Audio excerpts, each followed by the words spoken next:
Hi, everyone. Welcome to Office Hours. If you're watching on YouTube, you can find out more about what we do at officehours.global. First hour is general discussion. Second hour is something we want to spend a little bit more time on. And today we're going to be talking about core docs. How do we manage this mess? So we'll check that out. Let's go ahead and jump into the questions. Bill, what do we got? Alex, thank you. The first one this morning comes from Eric Price in Kansas City, and he says, what recommendations does the panel have for splitting a video signal coming from a computer to both a projector and an ATEM switcher for a house of worship? Go ahead, Noah. Yeah, there's definitely a few ways you can do this. I'll tell you the pipeline we have at my church. So we're doing ProPresenter into a deck link, which has SDI out. And so that's in an enclosure. Then that goes directly to a smart hub, or at least that's the goal. The smart hub's not in place yet. But yeah, then the smart hub allows you to route out to multiple destinations. So you can have a 12 by 12, 20 by 20, 40 by 40 in and out. There is a way to do that over HDMI with a HDMI matrix, but if you have the choice, I would recommend SDI over HDMI. And then you also have like the Atem Extreme, which has multiple outputs. So you can go into the Extreme and then out to your destination or projector. Go ahead, Courtney. Well, Noah covered all the best and most expensive ways to do it. The cheap way to do it is just to get you a 1-to-2 splitter off of Amazon, and you might want to look for one that people will say strips HDCP, because then if you happen to hook something up to it that has the copyright bit set, your projector won't choke on it. You can get them for around $20 to $30. They will not advertise the fact that they split HDCP, because then they can't use the HDMI logo on it. And find one that handles 1080p, since that's what your ATEM is going to be using. And any of them should work fine, 1-to-2 or 1-to-4. And if you find one that maintains an EDID, that's even better. Go ahead, John. Yeah, I use the Blackmagic mini converter. So if I'm coming out HDMI, go into BNC, use the SDI loop out for the projector, and use the other one to connect directly into another converter to back into HDMI for that monitor. Or preferably, if I have an SDI monitor, I can just go direct in there. Go ahead, Bill. I use a little one from TripLight. TripLight has a variety of little solutions like that, and it's a 4K 2-port HDMI splitter. If it's on there, that's what it looks like on their website. So it's just, it has a little wall wart to provide power. It's worked flawlessly for me for over a year now, so it's a pretty solid unit. Go ahead, Guy. Yeah, I really like the Data Video DAC 70, because you never know who's going to come up with some strange laptop, and this one has some conversion on it as well as old school VGA, so you could pump in VGA and kick out SDI or HDMI, or put in HDMI and put out SDI. So it's a super well-known problem solver, even better than the decimator, since it does have the VGA. It's $549. Those are in stock. Decimators are hard to find right now. Is it just more of the chip shortage for the decimators? They've been having problems for over a year, so I think it was even before that. It's just been a train wreck. I mean, there's so many people that need those right now, and there's none to be found. Yeah. Yeah. I will say, since you didn't say whether it's SDI or HDMI, I will say that a router is a life changer. We bought a couple 20 by 20. The very first router we got was like a little Blackmagic 16 by 16, I think was the first one that they put out. And then, now I've got multiple 40s by 40s and 72 by 72s and lots of other things. Routers really make a big difference, because you go, oh, I'd like to put this on 5 monitors. I'd like to put this on something else. And so if you can afford it, I would definitely look at routers. And you can get 20 by 20s, but once you learn what a router can do, you fill up a 20 by 20 router in like a heartbeat, So, and again, this is not the cheap way to do it, but we didn't talk about price ranges in the question. So I use at home, I have a Blackbird. It's a monoprice Blackbird that's 8x8 HDMI, which works fairly well. Some computers, it can be a little funky as far as EDID issues that we were talking about earlier, but otherwise I would say once we started adding 40 by 40 routers, we started buying a lot of them. And smaller kits had 20 by 20s, and that'll give you like a little bit, but you'll run out of room, because you'll suddenly realize, oh, I want to put monitors everywhere, and it's an easy thing to do. Go ahead, Mitchell.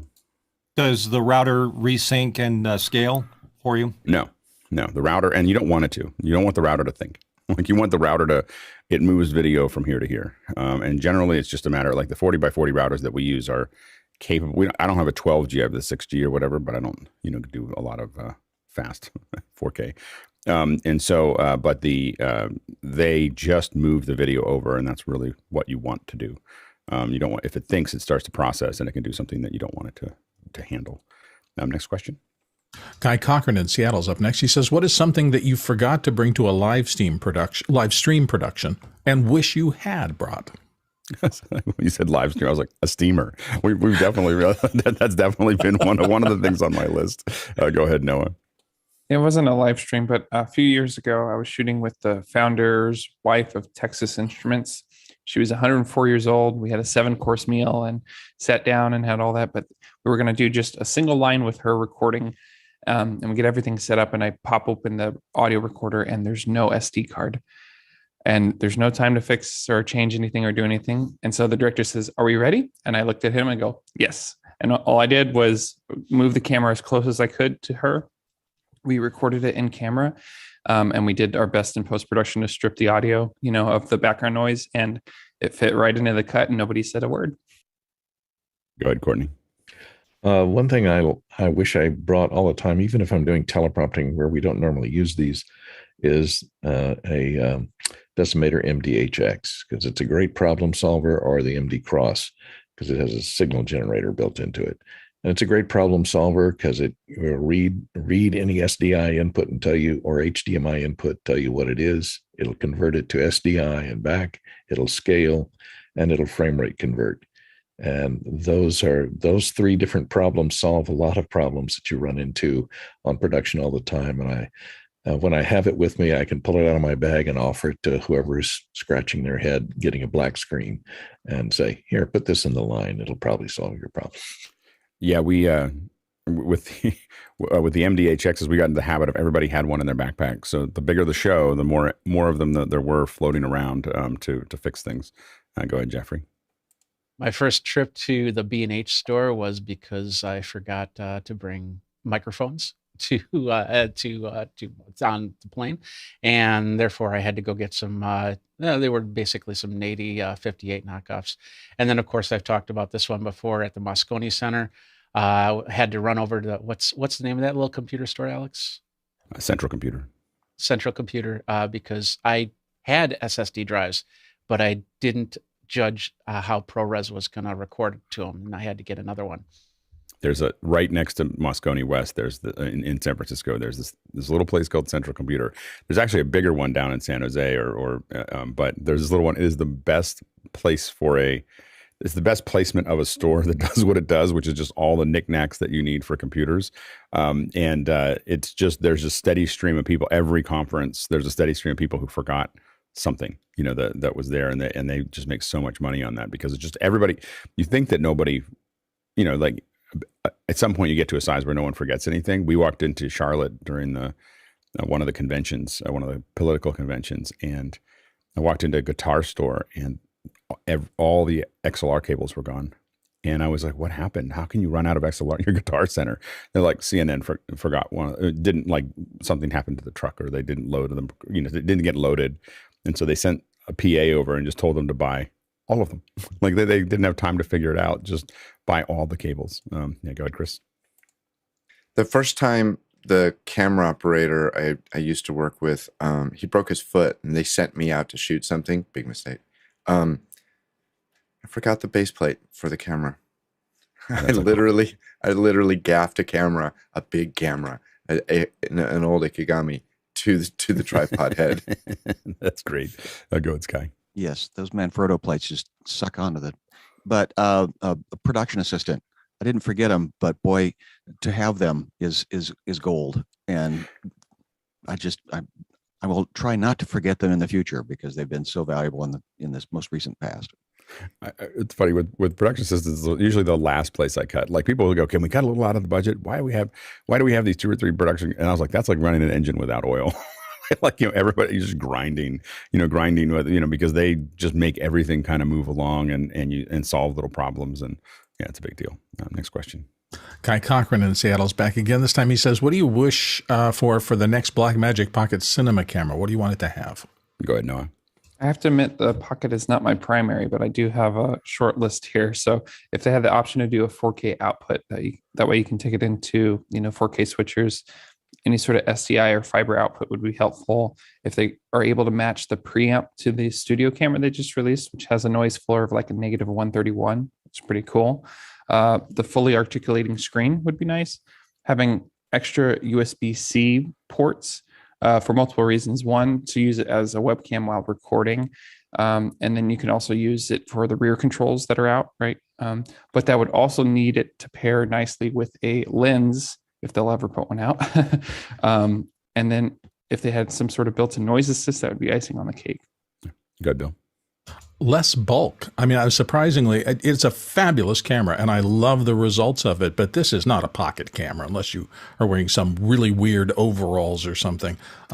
It's gotten bigger and bigger, and I was actually surprised when I saw the original 4K, and the 6K is even heftier than that. So if they could, everything else is getting smaller. If they could put those same features and that chip arrangement into something with a little less bulk, it would be a lot easier to travel with.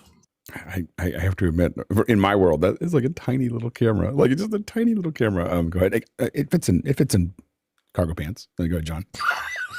Yeah, I was like, I can fit an iPad in my pocket, so I think the cinema is okay too. But SDI is the biggest thing for me. Just avoiding that conversion, avoiding a sloppy connector that I've had those fail on me on my cameras I deploy for different churches. So SDI would be amazing. For me, 8K and high frame rate. And also when it's recording, being able to, like, if you record at 6K or whatever, you can't output 4K, or you can't output 60 frames a second. Like, it's like it has a headroom on the processor. And so it'd be nice if they didn't do that. Because even if it's set that way, even if it's not recording, and if the recorder is set at a certain way, you only get 50 frames a second, which is fine in Australia, but not necessarily for the rest of us. Next question. Chris Widener, Lafayette, Indiana. On a $5,000, I assume that's US dollar budget, what is the best pan tilt zoom camera with NDI and SDI for conference and general use with a decent zoom? Go ahead, Noah.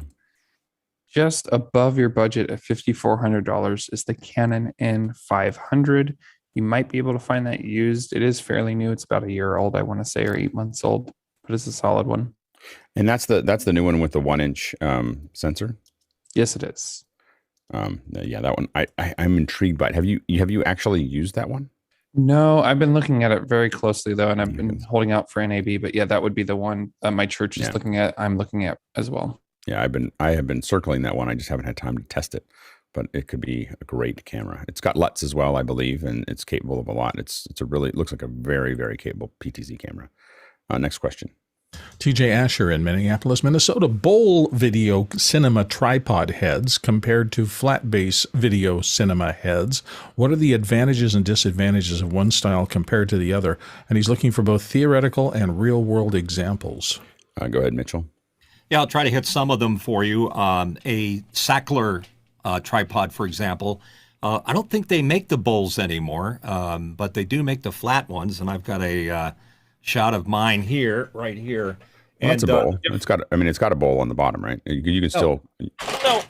No, it does not. Oh. It's it literally clamps on to this part right here. So what you do is you pull the front here. How do you? You just had it loosened, and I saw the bowl rotating in axes.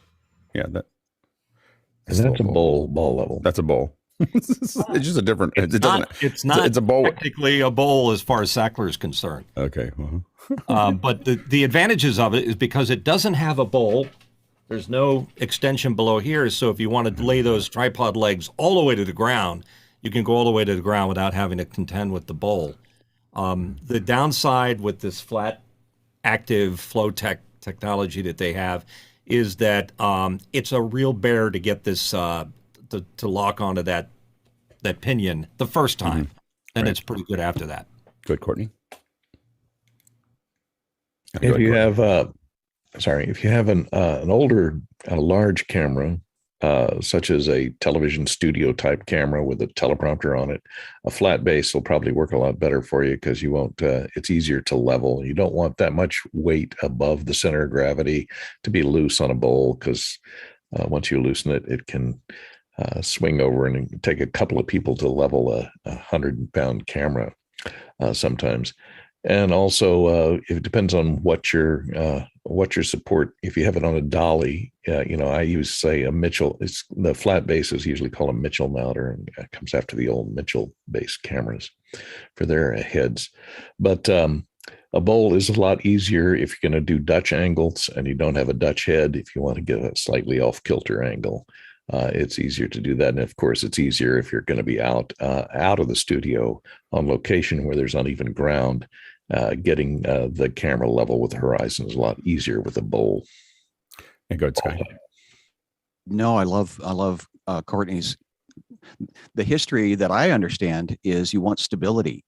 And so prior to stabilization in the camera, prior to stabilization from your software, hopefully your camera operator was giving you a steady and, as to Courtney's point, a level shot. So that was the goal. And does your legs and that tripod have the fluid ability to move if you have to move it? Are you able to move it evenly? That's a fluid head versus a still head. I mean, a fixed but head. It's still the bowl can go on top of that. You can go put it. So it's the flexibility of a bowl is what you get in. I think it's a fluid head, but sure. Go ahead, Bill. Yeah, I think Courtney pretty much nailed it. I mean, the cinematographer or the person doing the camera operation is that their primary job is to compose a shot.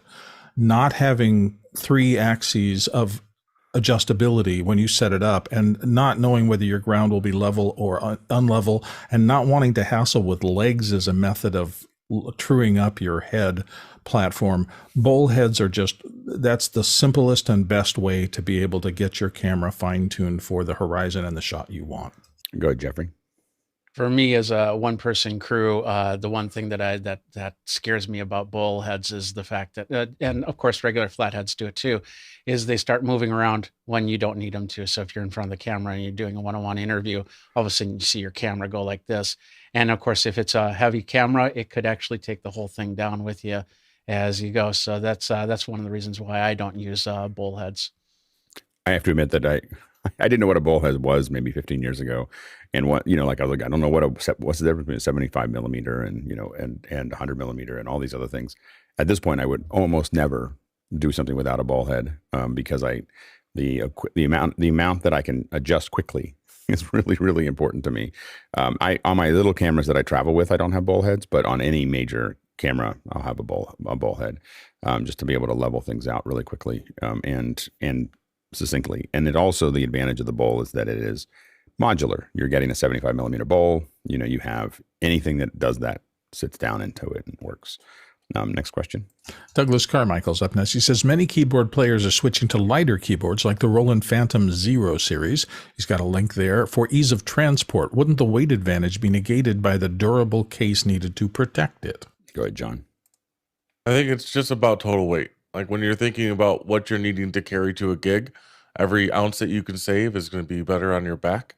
So a lighter keyboard, I tend to use really light controllers and then just connect it into my Macs with MainStage to do anything.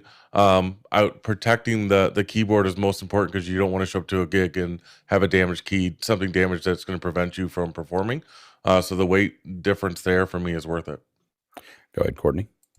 Yeah, it depends on how good a keyboard player you are. Because the better a keyboard player you are, the bigger band you'll be in, and you'll have a road crew that handles all that stuff for you, so it doesn't matter how heavy your keyboard is. If you're playing the lounge at the Ramada Inn and you're hauling your own gear, you're probably going to be carrying it in a canvas bag and not shipping it via truck. So lighter is better. Go ahead, Bill. Yeah, same thing. I'm just saying also that you're not just protecting it from bumps and scrapes, you're also protecting it from dust and anything environmental. So the fact that you're putting this highly specialized piece of gear in an enclosed thing is probably a good thing in the long run. Go ahead, Jeffrey. And the other thing is stage space. I mean, this keyboard's fairly small. If you got one keyboard, you're taking up a very minimal spot. If you got multiple keyboards, you can easily put it up onto the rack and get 2 or 3 keyboards ready for you to play. Next question. Chris Widener in Lafayette, Indiana. What do you do for business cards? I want to change over from paper, but as a QR code link to a page on my website, a viable alternative? Go ahead, John. I use Haystack for iPhone, And then all you do is click on the button. It automatically sends your virtual business card to somebody that you're standing next to. It works great. Good, Sky. I misunderstood. I still use business cards, but I don't buy 500 at a time. MOO.com does some unique and fun things, and you can buy short runs. Go ahead, Mitchell.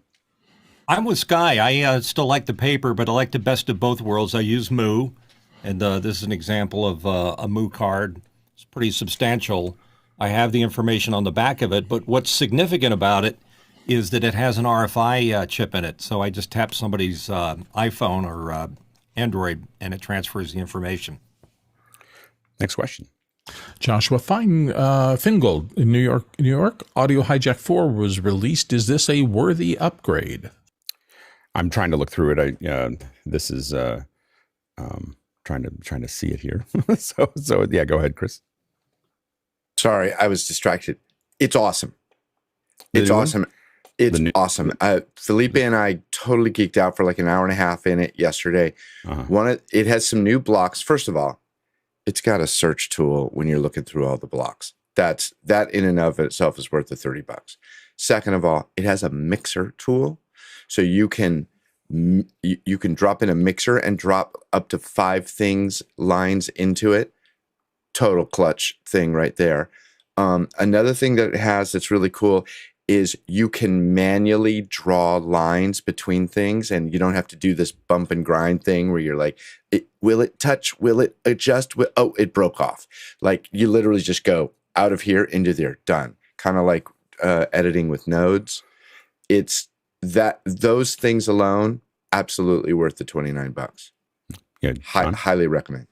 John? It also implemented a scripting feature, so you can start doing a lot of automation, which is going to make it very powerful from moving from different workflows and automatically having that follow.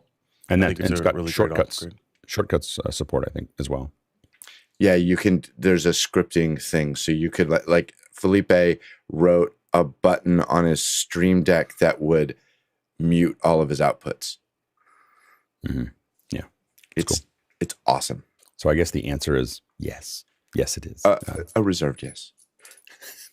Next question. But does it have a Windows version? That's the Seven Scroll in Brooklyn, our friend, says, revisiting the available hubs as well as docks for the Mac Mini and now Mac Studio, which ones are the best? Yes, the best, he says, laughing out loud. Go ahead, Noah. Graphics already up. It's all about OWC, also known as Mac Sales. They have great lineups. I've bought 8 of these over the years. Yeah. Go ahead, Tom. Well, here you go. Here's my Thunderbolt dock. It's waiting for a Mac Studio to arrive. That's still 6 weeks out, but, I'm ready. Go ahead, Mitchell. OWC is the way to go for me. This is a Thunderbolt dock that I have on my M1 Mac Mini. It's got quite a few inputs and outs. The only thing I don't like about it is that the computer plugs into the front, and I just don't like that in general because it seems like it's less likely to get popped off if it's on the back. But I'm using one of those low OWC Klingon things that they have that holds the USB from popping out. And I also have an OWC.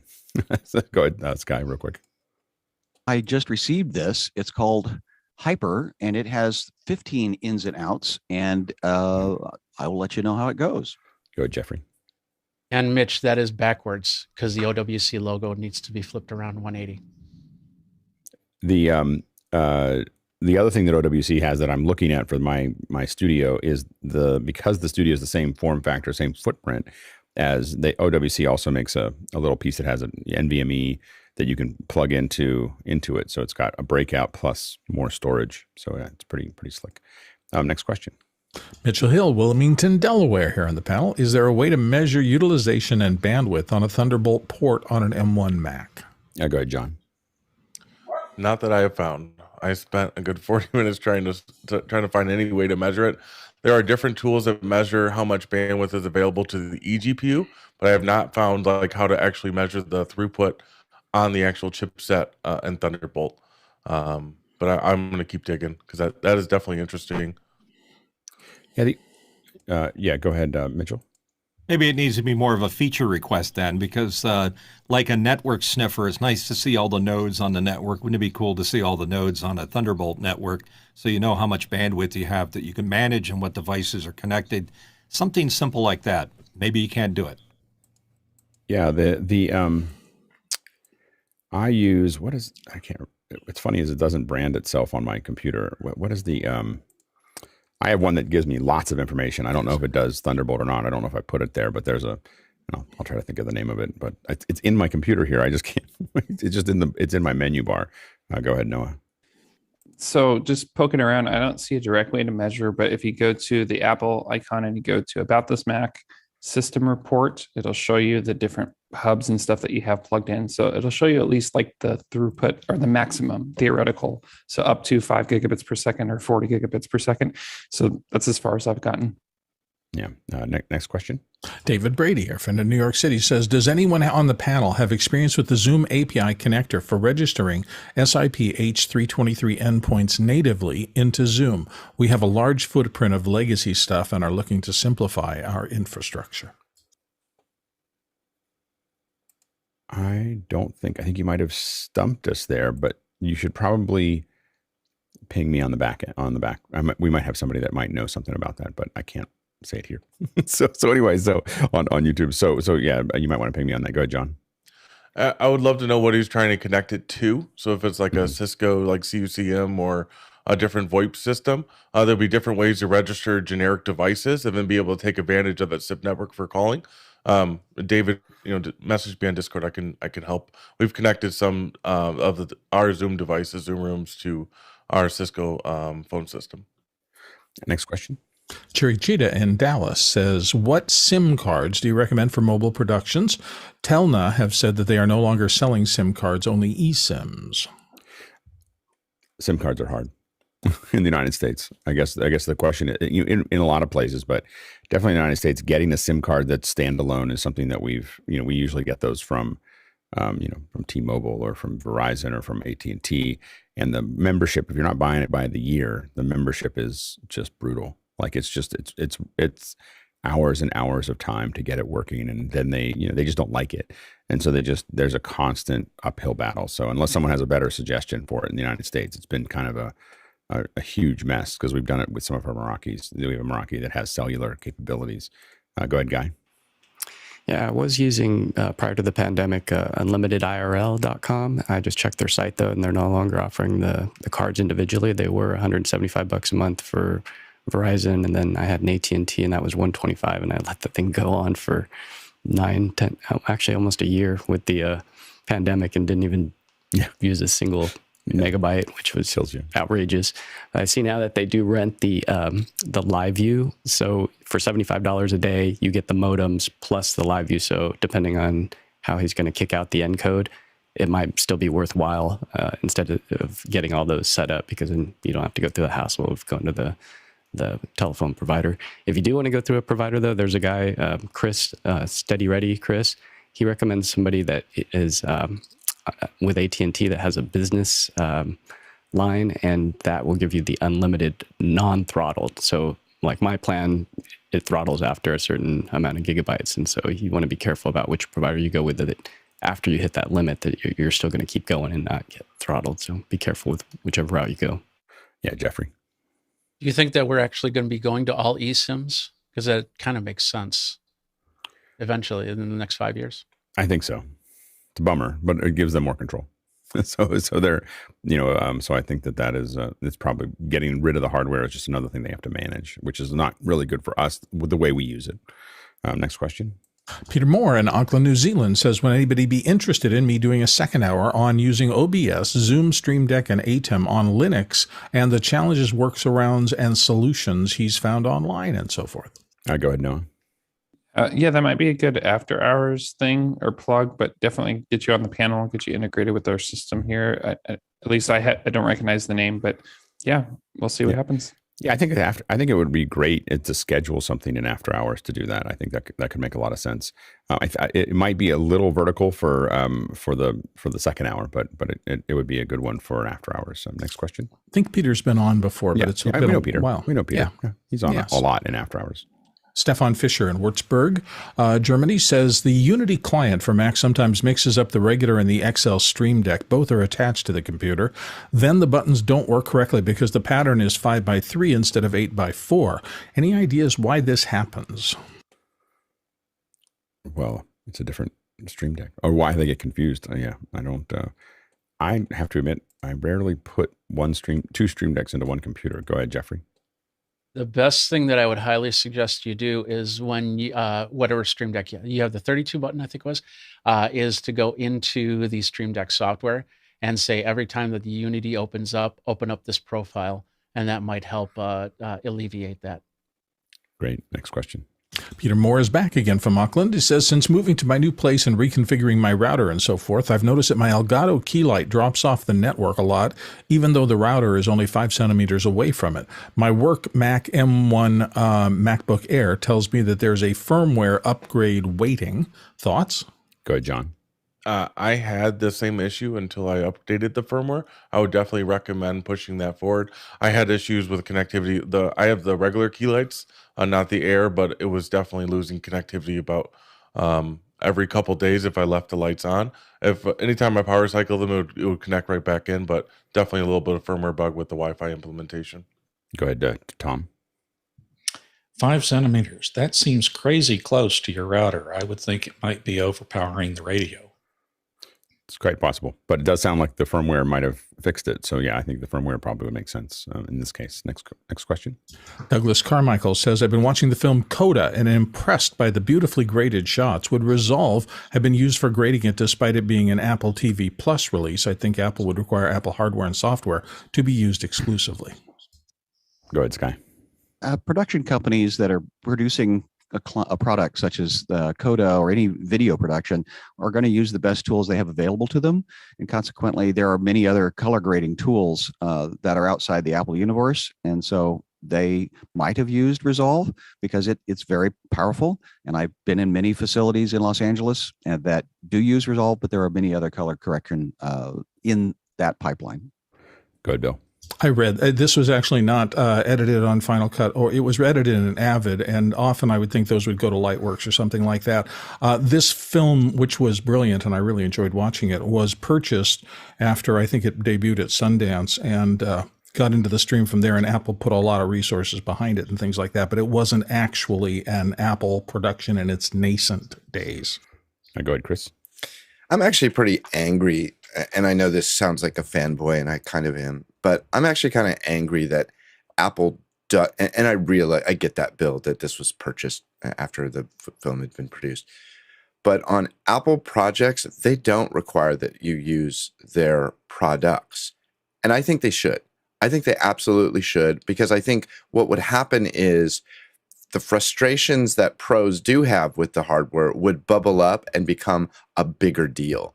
And I think that there are people inside of Apple that I absolutely appreciate. I can't mention any names, but I know people inside of Apple who in their departments have put the foot down and said, no, we're going to do all of our projects using our software and our software exclusively. And they're good friends of mine and they know who they are. Thank you for doing that. I also happen to know, and I don't know that this is public and maybe I shouldn't be saying it, but here I go anyway. All of the modules that last year that got produced for WWDC, totally done in Final Cut. And they're doing the same. I'm 98% sure they're doing the same thing this year. And I think Apple should absolutely draw the line and just say, no, we do this. You're not going to show up and do a PowerPoint, a slide deck for Bill Gates using Keynote. No, you're going to use PowerPoint. Hey, we used to do it in Keynote. Actually, you do a lot. You do a lot, Chris. There was a lot. At any rate, okay. Save the Bill Gates analogy. I think Apple should absolutely put their foot down and say, cut it in Final Cut or you don't get the job. Done. Hey, go ahead, Bill. And I think this comes back, though, to mindshare. And we all know that while I love Final Cut, Chris loves Final Cut, and all of us think there are compelling reasons why we just adore it and continue to go back to it. the talent pool of editors at a certain level and their familiarity with systems does impinge on this kind of thing. They had an editor, and I'm sure that editor was a longtime Avid user. And so you don't pull away the instrument from the solo star and make them work on another instrument. You maybe encourage them to think about the new instruments and to learn that. But, you know, adding a layer of I need to understand. Well, I've seen this happen over and over again as friends of mine have migrated from other NLEs into Final Cut, and I've helped them with that. The brain process becomes so difficult, and because they're trying to learn a new set of muscle memory at the same time, get their job done. It's hard. So I don't hold that badly against them. Yeah. Good, Mitchell. I salute Chris's loyalty to Apple, but I think it's a dangerous precedent that's set. I don't mind Apple requiring that things that Apple uses to present themselves being old Apple, but to tell the vast community of creative out there, you must use Apple editing, Apple machines. They may, but then again, they may not. Like Bill said, it might be an Avid house, it might be Premiere, it might be Resolve. It could be anything like that. Thing is that Apple is kind of, made of money right now. The reason that they're not doing it right now is because they don't have leverage. And the leverage is that they don't have, they're still trying to get into a market that Netflix has got a head start on. I was talking to a Netflix producer a couple years ago, and they're like, yeah, we have 900 producers and we're 900 short right now. So like they're just the sheer size of a lot of these things. And right now it is a seller's market when it comes to talent. Talent if you have film background history, I mean, if you're not working, you should look at your personal life choices because everybody wants for film editors. So like if you've worked on a couple films, you're busy. And if you're not busy, then you're hard to work with,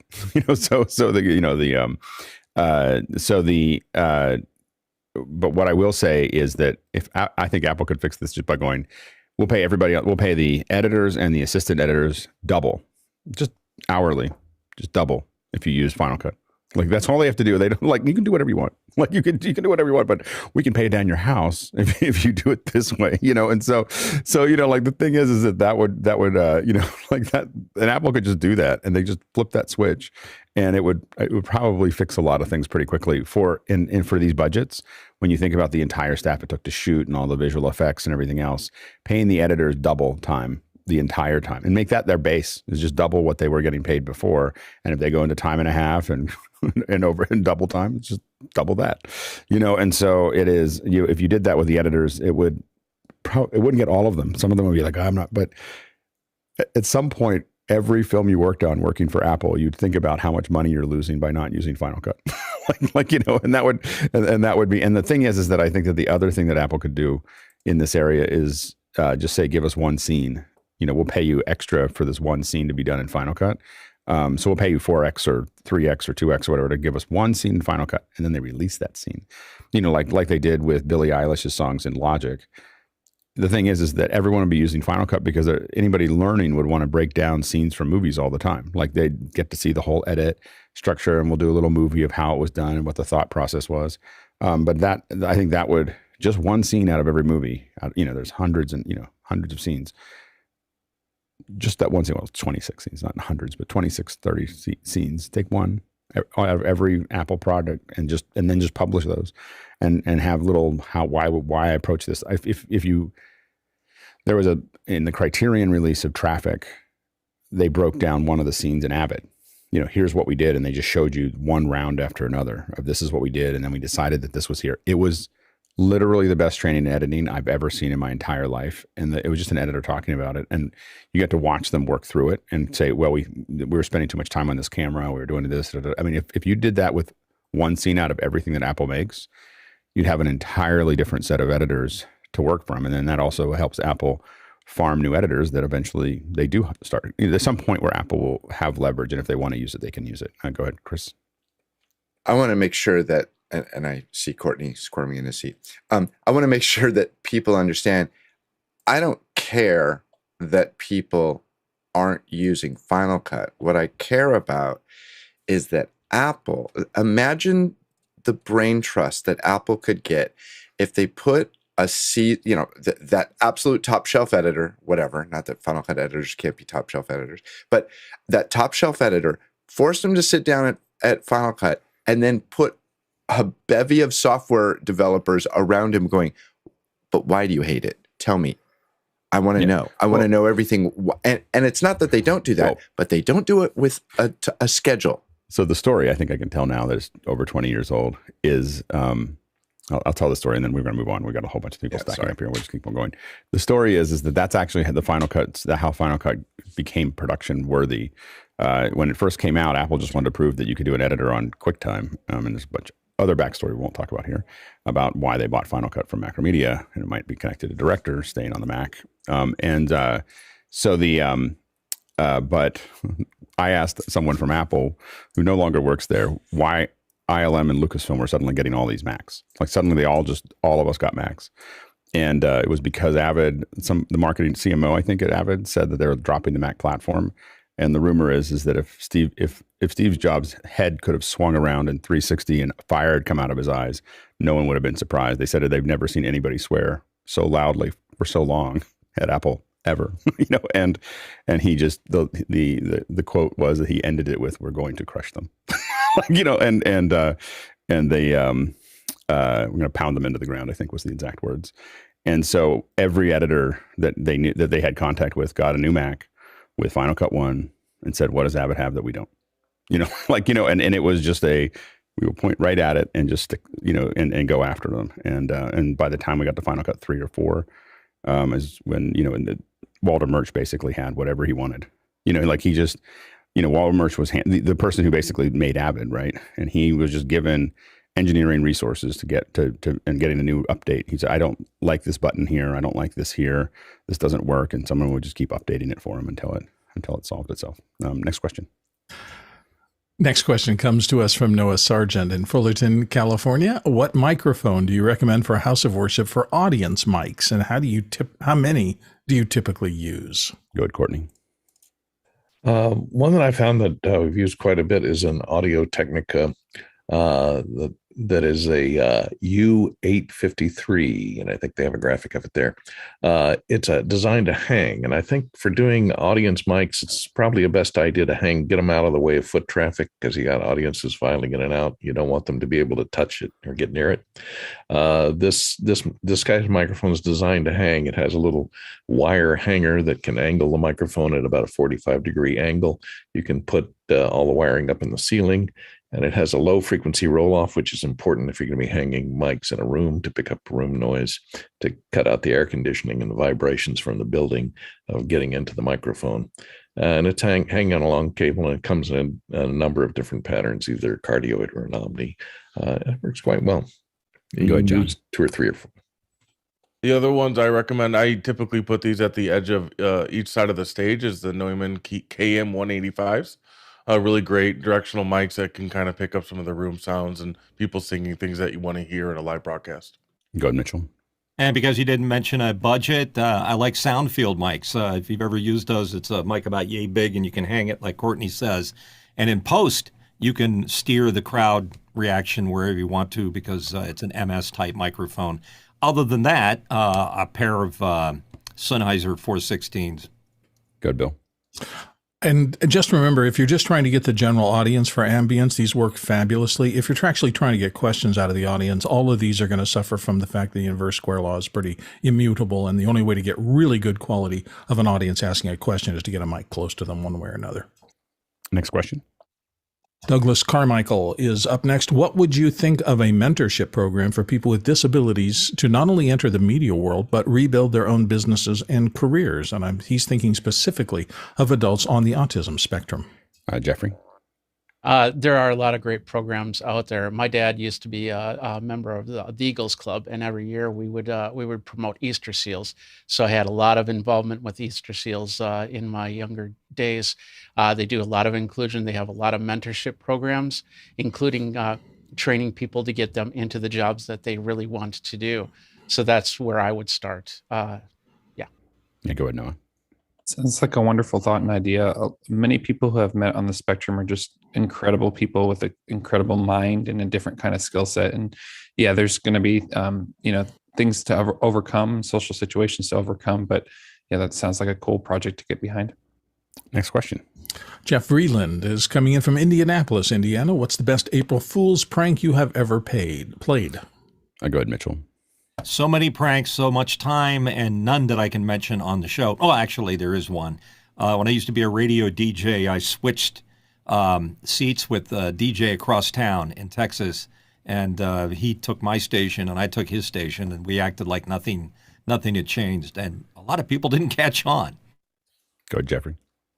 So I used to draw comics online back in around 2000, and we would organize an April Fool's Day where each comic strip would actually flip. So I'd draw somebody else's comic, they'd draw my comic. We did that for 2 or 3 years. I think it was something like Panda Switch or something like that. But that was a lot of fun to do. Bill? I'm just remembering back, there was an audio magazine, and I can't remember what it was, but every April issue, they would do an article by iLerpa that was a complete fabrication. They would make up a product. Did you play this prank? That's the question.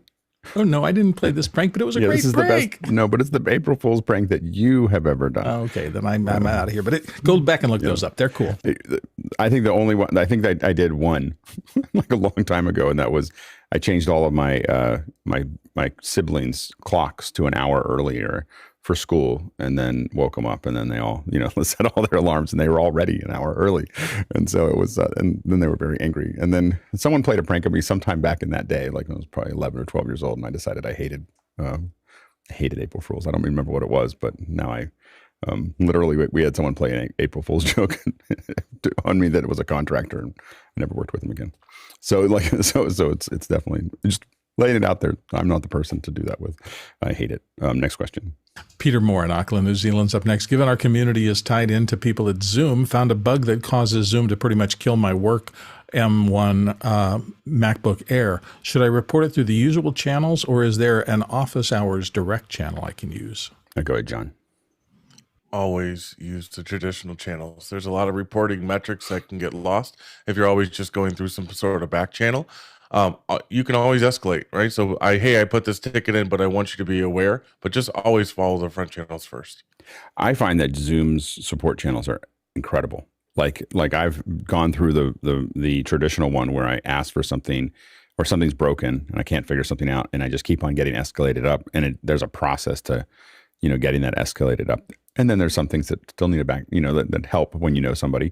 But it is definitely when I've had certain specific problems around my subscription or my whatever, if that person can't handle it within a couple interactions, they move it to another person. Like the filter system is probably the best I've seen in any large company. Go ahead, Chris.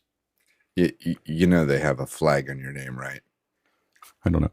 You're not just Alex Lindsay. You're, hey, everybody, it's Alex Lindsay. I don't know. They don't seem to know who I am. When I talk to them, maybe they're really good at it. So, in support. So next question. Peter Belbin in Houston, Texas comes up with this. Alex explained some of the HDR standard differences, but how does that work for a computer monitor where there might be multiple windows, each having its own HDR content being showed, each potentially with its own metadata? I don't know. Generally, it's all in one version or another. I mean, it's looking at this, you're outputting something and it's handshaking with that. But it can, I've never done it where I've had multiple monitors with different versions of HDR going to each one of them. Theoretically, it'd be possible because, the LUT, what it's looking at is, can be per output. So there's no reason why it couldn't do that. So I don't, but I've never tried. I have to think about that. It's a good question. I just don't have a good answer. Next question. Tommy Schatz in St. Paul, Minnesota. Does anyone on the panel use any hardware that has a firewire interface? Go ahead, Mitchell. I have my beloved old cheese grater 2015 Power Mac that sits behind me that will eventually be replaced. It does have a firewire interface native to it. And I have an AJA card that also has a firewire card. So I do have it for legacy stuff, and once in a blue moon, I'll end up with something that needs to be transferred that way. Go ahead, Jeffrey. Actually, I'm doing something right now with my Drobo S. So my Drobo S has an 800 firewire, pass-through firewire. And of course, I have a little SSD converter to firewire. So I'm actually going to be offloading some of the storage on that Drobo to SSD drives, and I'll be doing it that way for the best speed that I can get off of that thing. Go ahead, Chris. If anybody's interested, I have a box full of firewire cables. If you're willing to meet me in Oakland, I'll give it to you. Go ahead, Bill. I have one thing I think that it has the port that I'm still using, and it's the old MacBook that I use in a teleprompter, but there's nothing been plugged into it for 10 years, so Next it's question. there. Guy Cochran in Seattle says, is MasterClass worth it? Go ahead, Bill. For me, it turned out not to be, but I'm not saying that as a slap on what MasterClass does. Literally, the week the pandemic started descending on us, I thought, my gosh, I'm going to be ensconced in my house for all this time, and I don't know what's going on. Hey, that would be fun, so I subscribed to MasterClass. I will note that if you don't keep track of your anniversary, they will happily auto-recharge you for the next year coming up, and I made the mistake of not following that close enough. I found myself in for a second year at full price. I had used the 2-for-1 deal they did and split it with a friend of mine, which was perfectly okay by them. But I've probably only watched 6 or 7 of them over the course of the 2 years I've had it, so it turned out not to be a good investment. If you're around and have time, some of these things are very fascinating, and I enjoyed watching it. I just don't have time for it. Good, Chris. I think they still let you buy one course at a time. Try that. It's a really expensive way to do it. It's yeah. If you do 10 of them, but try one, you'll get a sense of how they're done, and then you can subscribe. I think I paid for 2 of them. Done. If you watch the Ron Howard one on directing, you'll buy it. Like you go ahead and buy that one. like that one. The David Mamet one is really, really good. The cooking ones are stunning. And so, I mean, I just like watching them because it's the eye candy what you have to understand about at least a lot of the earlier ones. And I admit I would watch a lot more of them if I could get the Apple TV app to work, but I can't get it to sign in. So I have to, it's just like this annoyance that I have all the time with it. And so I every April when mine comes up, I go, ugh. Like I watch enough of them that it's worth it, but it's just barely worth it. It would be worth a lot to me if I could get the Apple TV app to work, because then I would sit down all the time and watch it. It's just that it's a pain. I have to AirPlay something to it all the time because they use that outside. This is the problem that's about to happen with the iOS. They use the outside sign up stuff so that you can't just use your Apple ID to buy into MasterClass. If they didn't screw that up, I think they'd have a lot more subscriptions because it's just painful to use in that area. That said, getting really smart people together and giving them a big budget to do something, I've seen where they've shot MasterClasses. And it's not like, that's not a little production. Like that is the way I wish all media was made. It's 60 people and, they're four-walling inside of a big studio. And I mean, they spared no expense on this because they're paying the talent, I don't know how much, but I'm going to guess $500,000 to $1 million to do these. And, it does feel generally like with talent, some of them are really good. The Samuel Jackson, the Ron Howard, they've thought through it and really worked through it. And the newer ones are much better. The older ones were kind of like, we got a smart person and they're just riffing for 2.5 hours and you get what you get when they're just talking off the top of their head. But how many times did David Mamet talk about his thought process? How many times did this person talk about how they approach it? And there was always enough nuggets that I felt like it was worth it's worth it, but for me, it's like right on the border, and it's only because I can't get my Apple TV thing to work. If I had that, it would be easy money, So, next question. Douglas Carmichael's up next. He says, when you're using Avid products, Media Composer, ProTools, et al., do you usually dedicate a system to the product? I remember taking a Media Composer course back in version 7 era, and Avid required the system to be dedicated to the application. Go ahead, Mitchell. That's a good question. It used to be that Avid required they had to bless everything, the hard drives, the external cards, the configuration, almost to the T.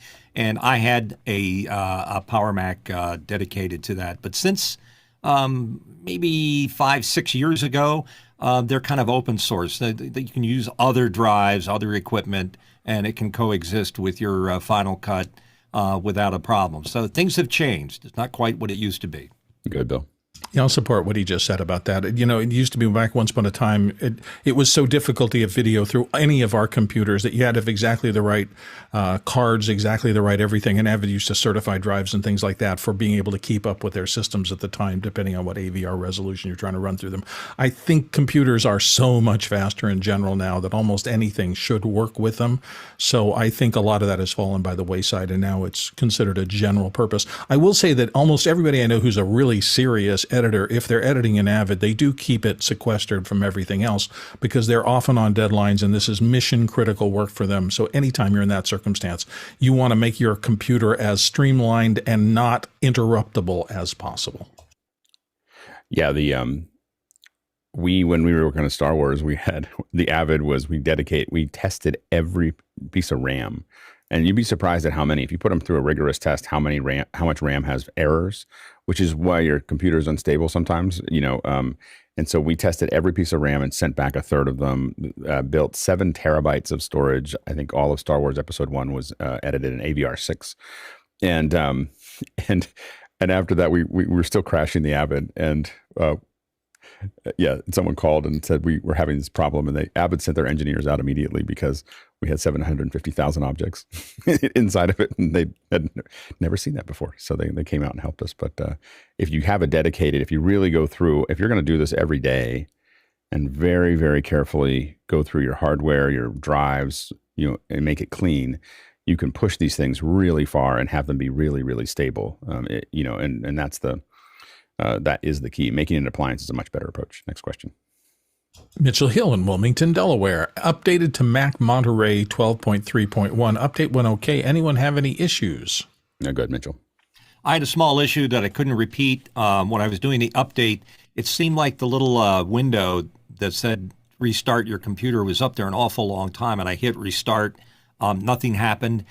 Be patient. Let it think a little bit before you hit the restart, because apparently there's some chicanery going on underneath the hood there for it. Yeah, go ahead, Tom. Well, I've upgraded 3 Macs, no problems, but I always do a second restart after an update. That always seems to clean up a lot of little glitches here and there. Next question. Chris Taylor in Carlsbad, California. I use my Atem Extreme ISO as a Zoom camera source. Is there a way to go out of the same PC, back into the ATEM to show content on a different monitor, and then use it as another camera source in the ATEM? Go ahead, Noah. You absolutely can. Yeah. So what I do, I have a Mac Mini, and that goes out to a Thunderbolt dock. And then I use one of those Thunderbolts to do HDMI out. If you have a PC, you could probably just do HDMI out. Take that into one of your inputs on the Extreme, right? And then on the back of the Extreme, you actually have 2 different outputs, and those are aux outs. The cool thing about that is you can set them independently and program them separate than what's on your program. So the program is what goes ultimately into Zoom. So I would use the output 1 and go to the monitor that you want to go through. And basically you're going from the computer directly to the ATEM out to the monitor.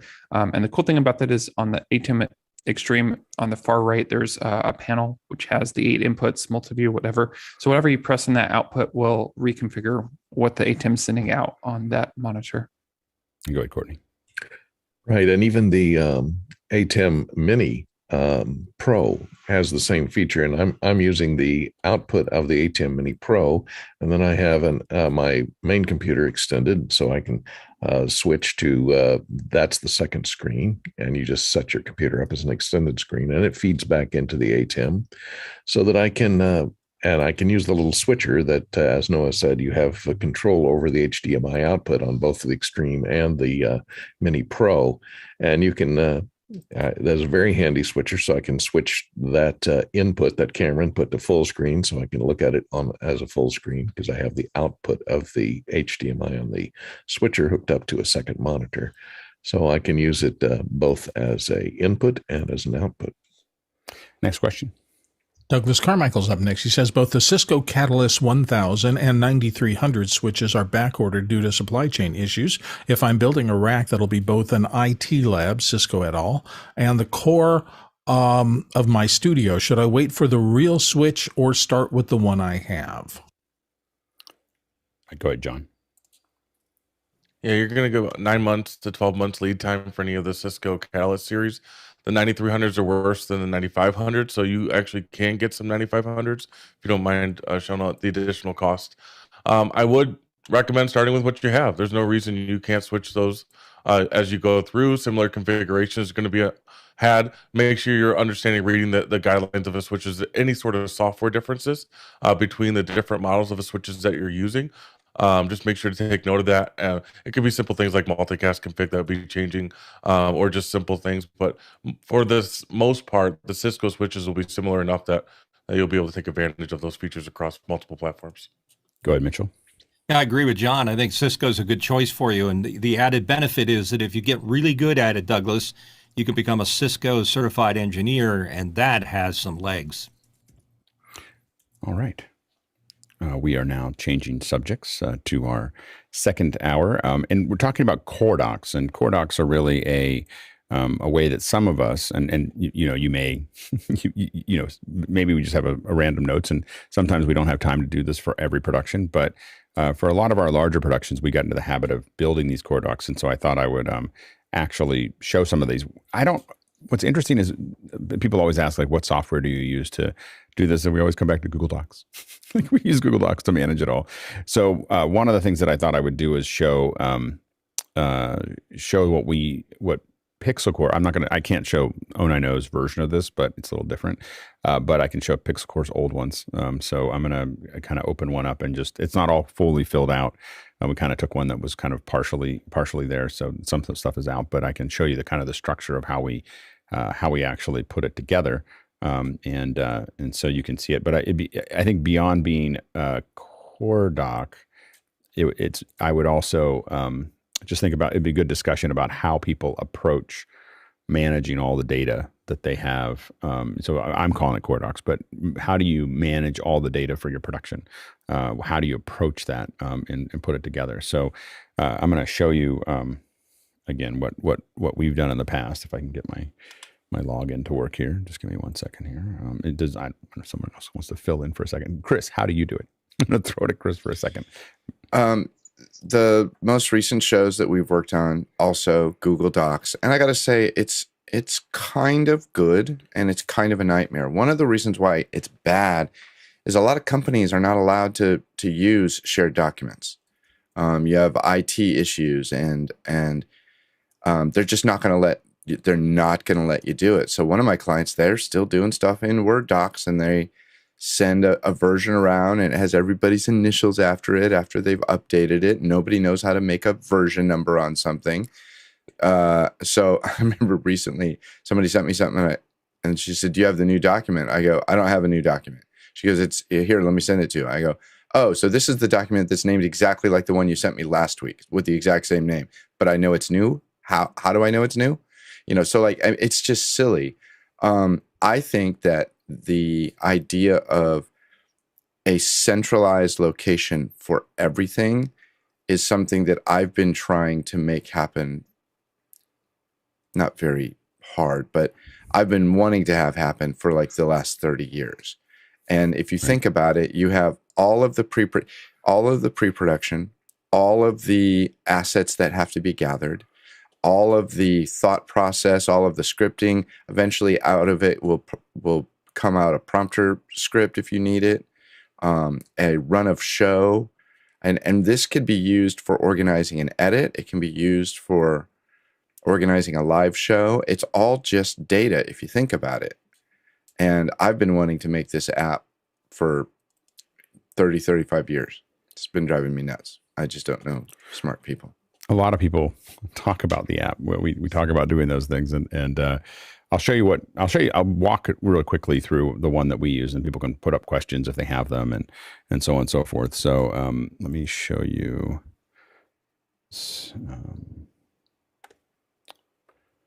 So this is the beginning of one. This is an old one here. This happened in 2017 in Budapest.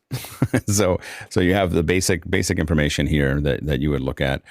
Just giving kind of a summary of what we're actually looking at. Now, one of the things you're going to notice is there's a whole bunch of sheets down at the bottom, and so each one of those, you can't really see it here, but there's a color under each one of them, and that is access control. So basically what would happen is that different people are given roles. So you can't, I can see all the sheets as the producer, but if you may only see the call sheets, if it's this green one is a different access control.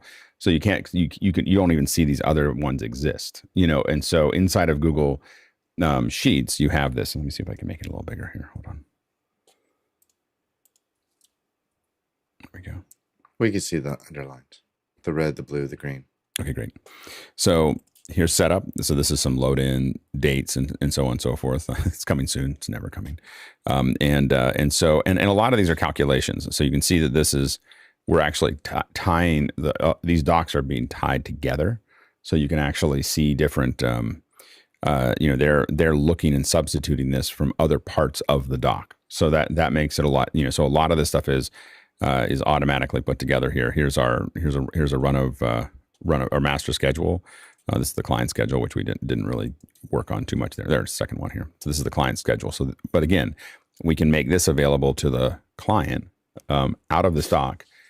We have control of it. When we change something here, it changes for the client, but the client only has access to that one sheet.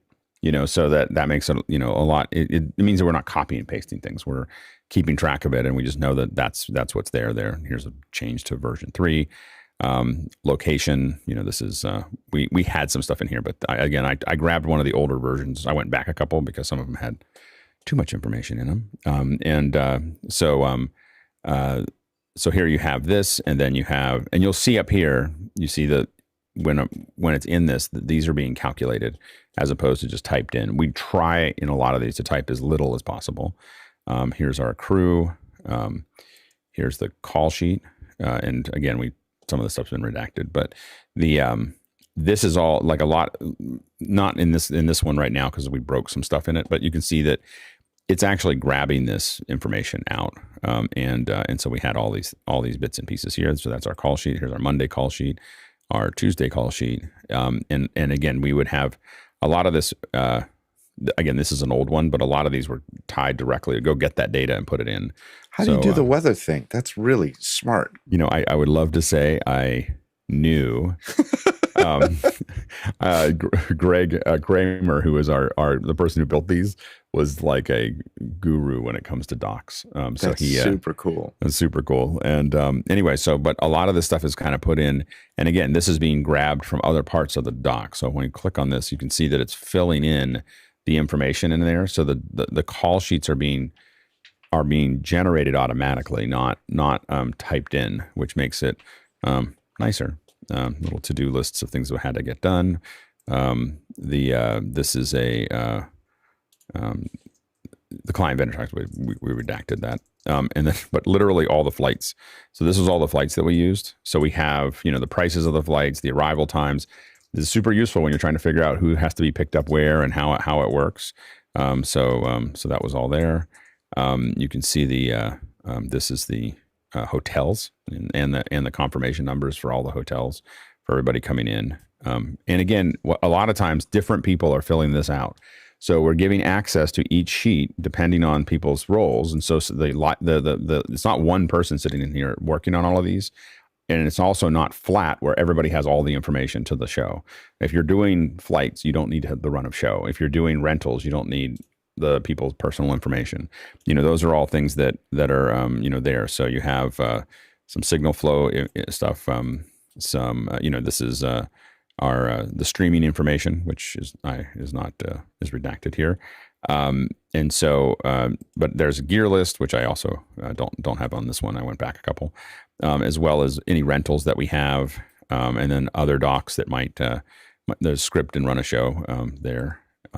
Show flow, which again I went back a couple, and then in this wrap notes, what this was is that if there's a graph in YouTube that shows, we literally pasted those graphs into there at the end. Like we would look at get the graph of concurrent viewers, of other things like that, and basically put them into that piece so that we knew what it was somewhere. And here's the thing that's interesting about this is that it's not just managing your show in real time that you're trying to do. What it is it's remembering what you did.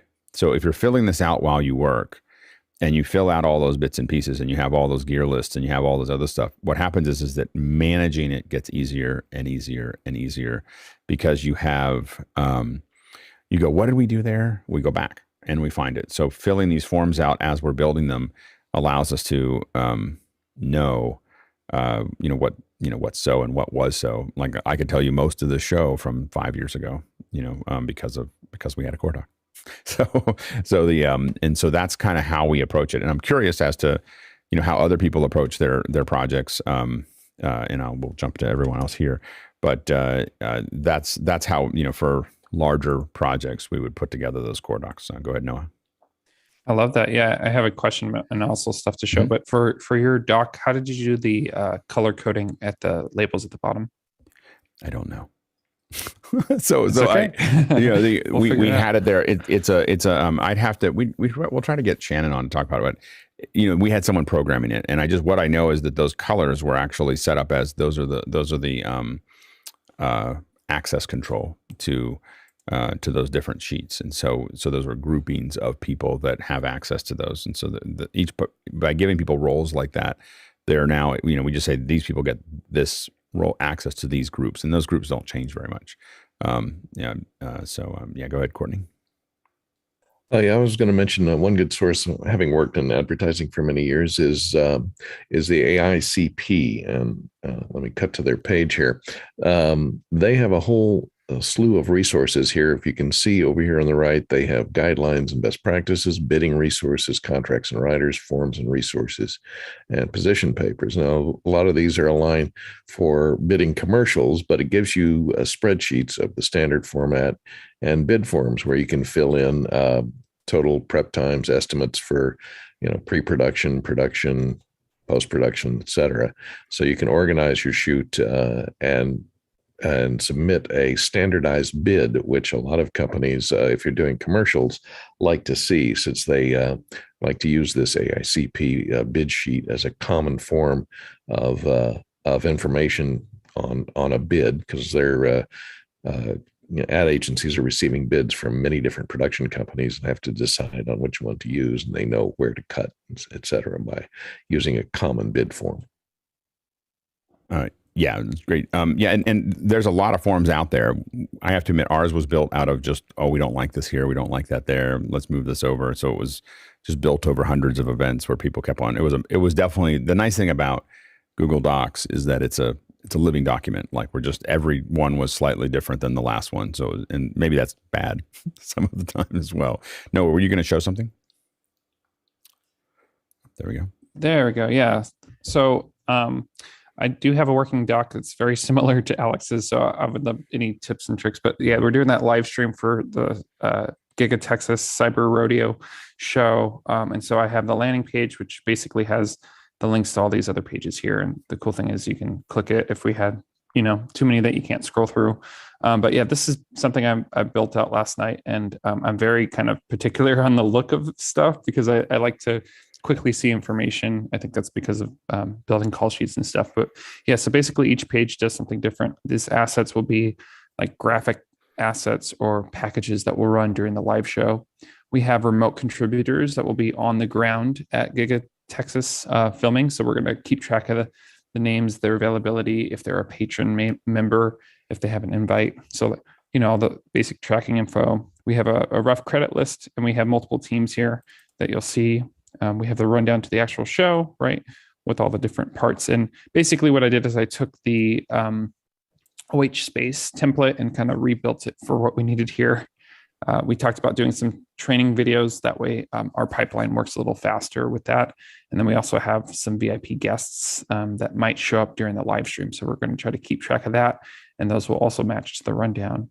I also wanted to show a call sheet and the template that we have. Unfortunately, I ran out of time for OH Space to really build this out completely, but you'll at least get a picture of it. And I really don't like having a sheet for the call sheet. I like to do it in Google Docs. I feel like it prints better and fits the page a lot better. But yeah, call sheets, obviously, we could spend a whole second hour on. But the goal of docs like this, and that's why I love Alex's docs as well, is like you can clearly see the information, and it's just right at the top. There's no extra, clutter. It's all just clearly outlined and laid out for you. And that's what we have here with this call sheet. So, yeah. Let's go to the next question. The next question, actually, the first one in this group is Stefan Fischer's, and he says, I use Session Lab for planning and operating my vents. Does any other member of the panel use it? And if so, what are your thoughts? I don't know if anybody does use Session Lab. I actually have never even heard of it. Let's see here. It's a better way to design workshops. Yeah, it looks cool. Yeah, with Stefan, we'd love to have you on sometime and show it. Maybe we'll get the folks on if you like it. We'll get them on for a second hour.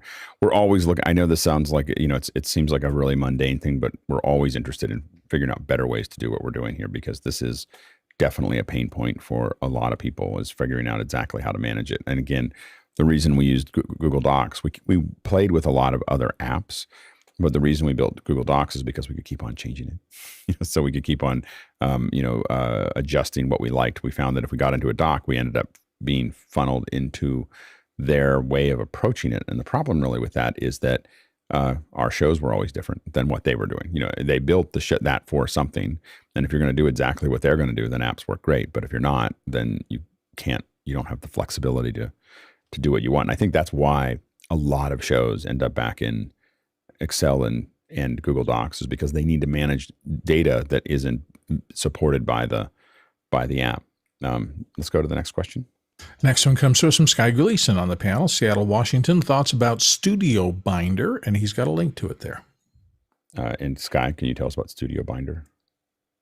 It, again, is a collection of tools that somebody originally created for their own in-house purposes and then decided to spin it off as a product.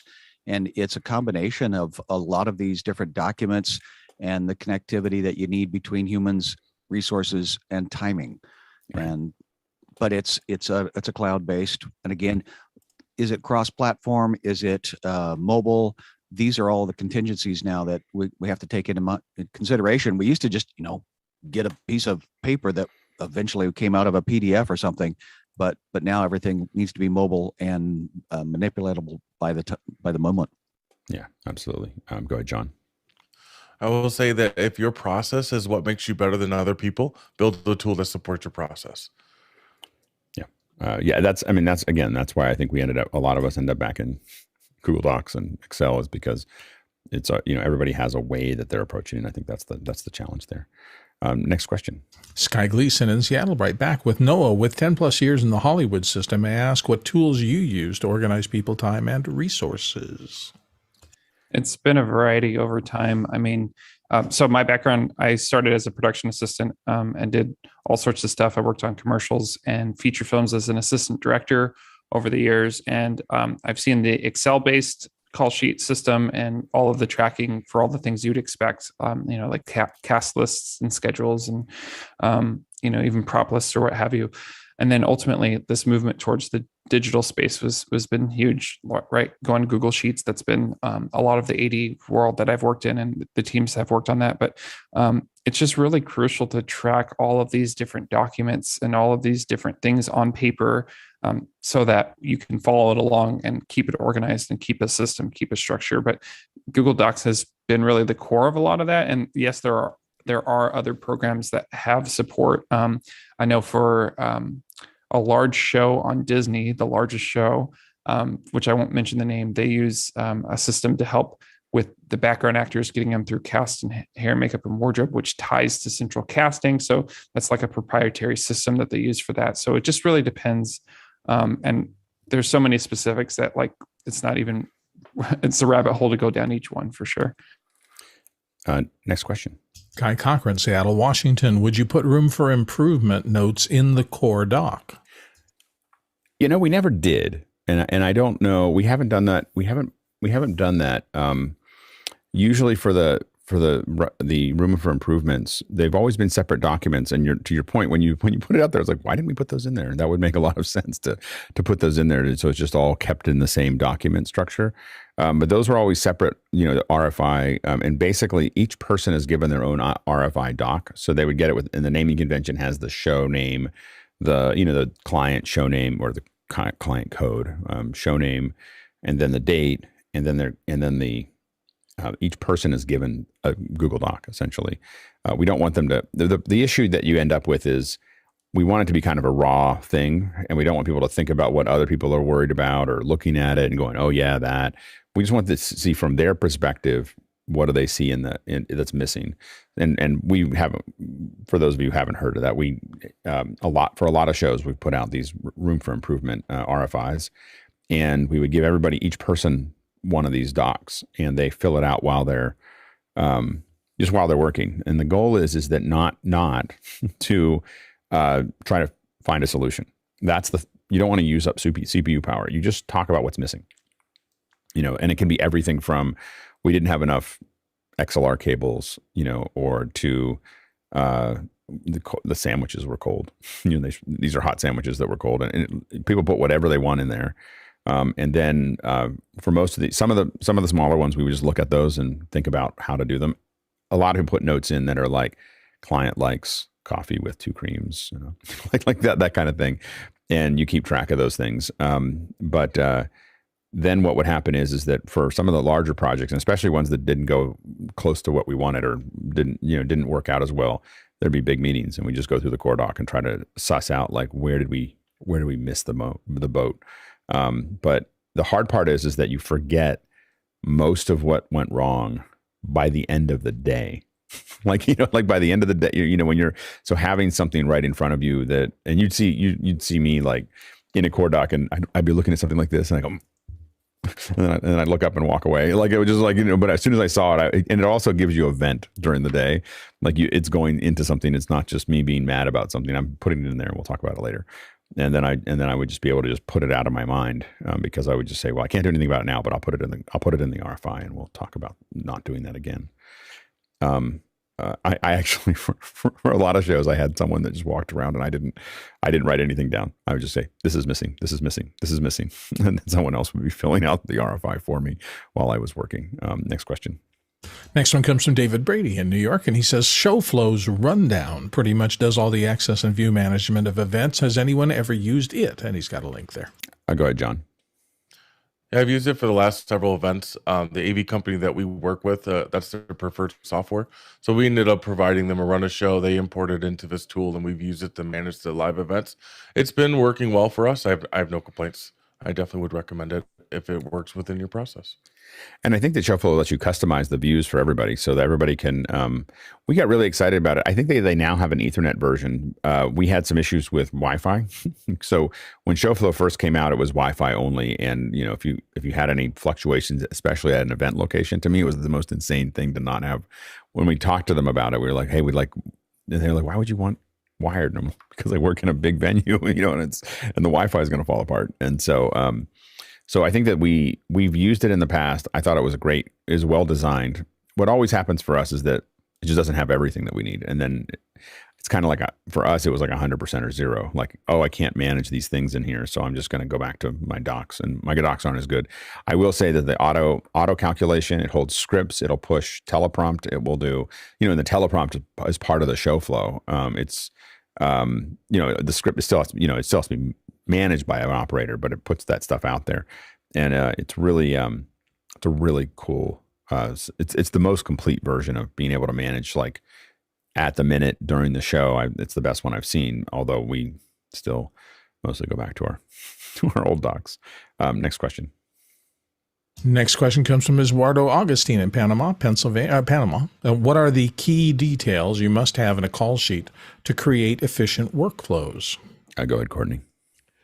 Well, the things that I like to see in a call sheet, and I've seen many of them over the years, is first of all the day and date of the shoot, the location of the shoot, the normal crew time, and then you have a list down the side of all the departments, the names of the department heads and their call times.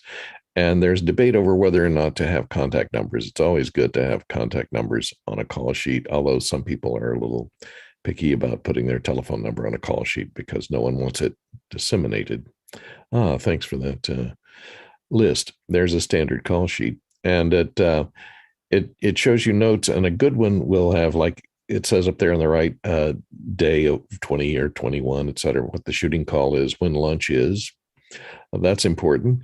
And a good call sheet I like to see on episodic or something where it's a multi-day shoot, to have the next day an advance information on the next day, like where's the location, what scenes you're going to be shooting, in what order, that kind of information. And that's usually good to see on the back, or on the bottom is kind of a mini production schedule as to the order of what you're shooting, and what locations, for example, if there's multiple locations, which location will be number one, which location will be number two, where crew parking is.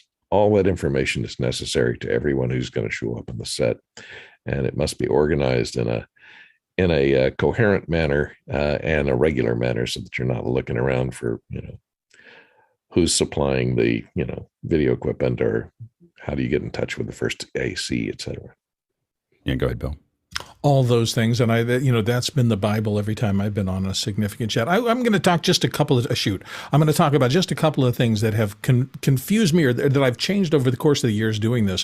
When I was starting to get big enough to need this kind of organization in my production career, I started using FileMaker Pro, which was a useful thing because it allowed me to capture data and then put that data into different looks, and they got bigger and bigger. And eventually I ended up with a lot of the budgeting stuff, including my production estimates and quotes and equipment lists and things like that into it.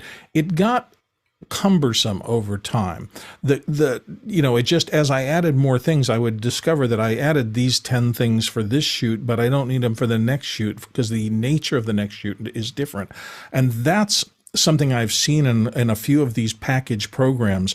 For me, I would come to try to use the package program, and I would see long stretches where nothing related to how I did things. So having a customizable thing became more important and more interesting. But then I got into spending more of my time in editing, and there was a little analog to that, and it was keywords. When I started learning how to use those in Final Cut, I found something similar was happening to me. And it was this process of, at first, I didn't know how they really worked, so I started throwing them in randomly. And then the more I got to know the capabilities of the software, the more keywords I was generating, know that I could look them up and in groups of them. And then I got to the next stage, which was, I've got too many of these things, and I want to collapse it down into more meaningful keywords rather than just scattershotting them in there. And for me, every time I've had to use this kind of software or design something around these kind of software, I go through that same process. It needs to work for me and my shoots. Today's shoot might be different than 1-2 months from now. So, where do I go? Where do I target? Do I target an average and leave out the stuff that's at the top end or the bottom end? Or do I do them customized each time? I'm still struggling with this, but I have gone in the direction of simpler. I try to make simpler better if I'm still covering everything I need, and I try not to put too much into them. And sometimes I'll put some in this system, but leave other things for just Google Docs or even my notepad, just to simplify needing to keep everything in one central place because it's not flexible enough and it has too much useless data. Just some thoughts on my side. I'll go with Noah. It's all about the summary. You're trying to condense information to as small of a package as possible. You're trying to make it as fluid and easy for the team to read, and you're streamlining that communication. So you're basically condensing everything. Like Bill is saying, you don't want useless information there, but I would lean on the opposite side of that and try to include as much information as possible on that call sheet, but just keep it to front and back, keep it really simple. From the smallest productions to the largest productions, 200 plus people that I've been on, I've never seen a call sheet longer than front and back essentially. So condense that information. Yeah, go ahead, Courtney. Yeah, one thing I forgot to mention, and is a pet peeve of mine, is timely issuance of the call sheet. I don't want to get a call sheet at 11 o'clock at night for a 7 a.m. call the next morning. I want to know what time that call is in the middle of the day so I can prep equipment. I want to know where we're going to be. Are we going to be on the beach? Are we going to be, and if you have a producer that says, and you say, well, where are we shooting? Oh, you'll get a call sheet. And they won't answer me. What do you think the call time is going to be? Morning, afternoon, evening? I hate finding out that, it's going to be a night shoot at 11 o'clock the night before, so timely issuance, and most episodic television, for example, they'll issue a preliminary call sheet at about 3 o'clock to the people on the set while you're still shooting.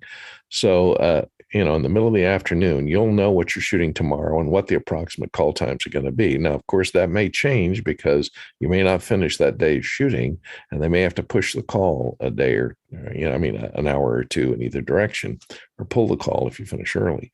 But you want to get it out in a timely fashion, and waiting till the last minute and then emailing it to everybody at 11 o'clock at night. So you wake up in the morning, you don't know what time to go to sleep. You don't know what time you're going to have to get up to make it to, is the location a 2-hour drive from your house? You don't know that stuff until you have that detail on the call sheet. So get it out in a timely fashion. Yeah, go ahead, Noah.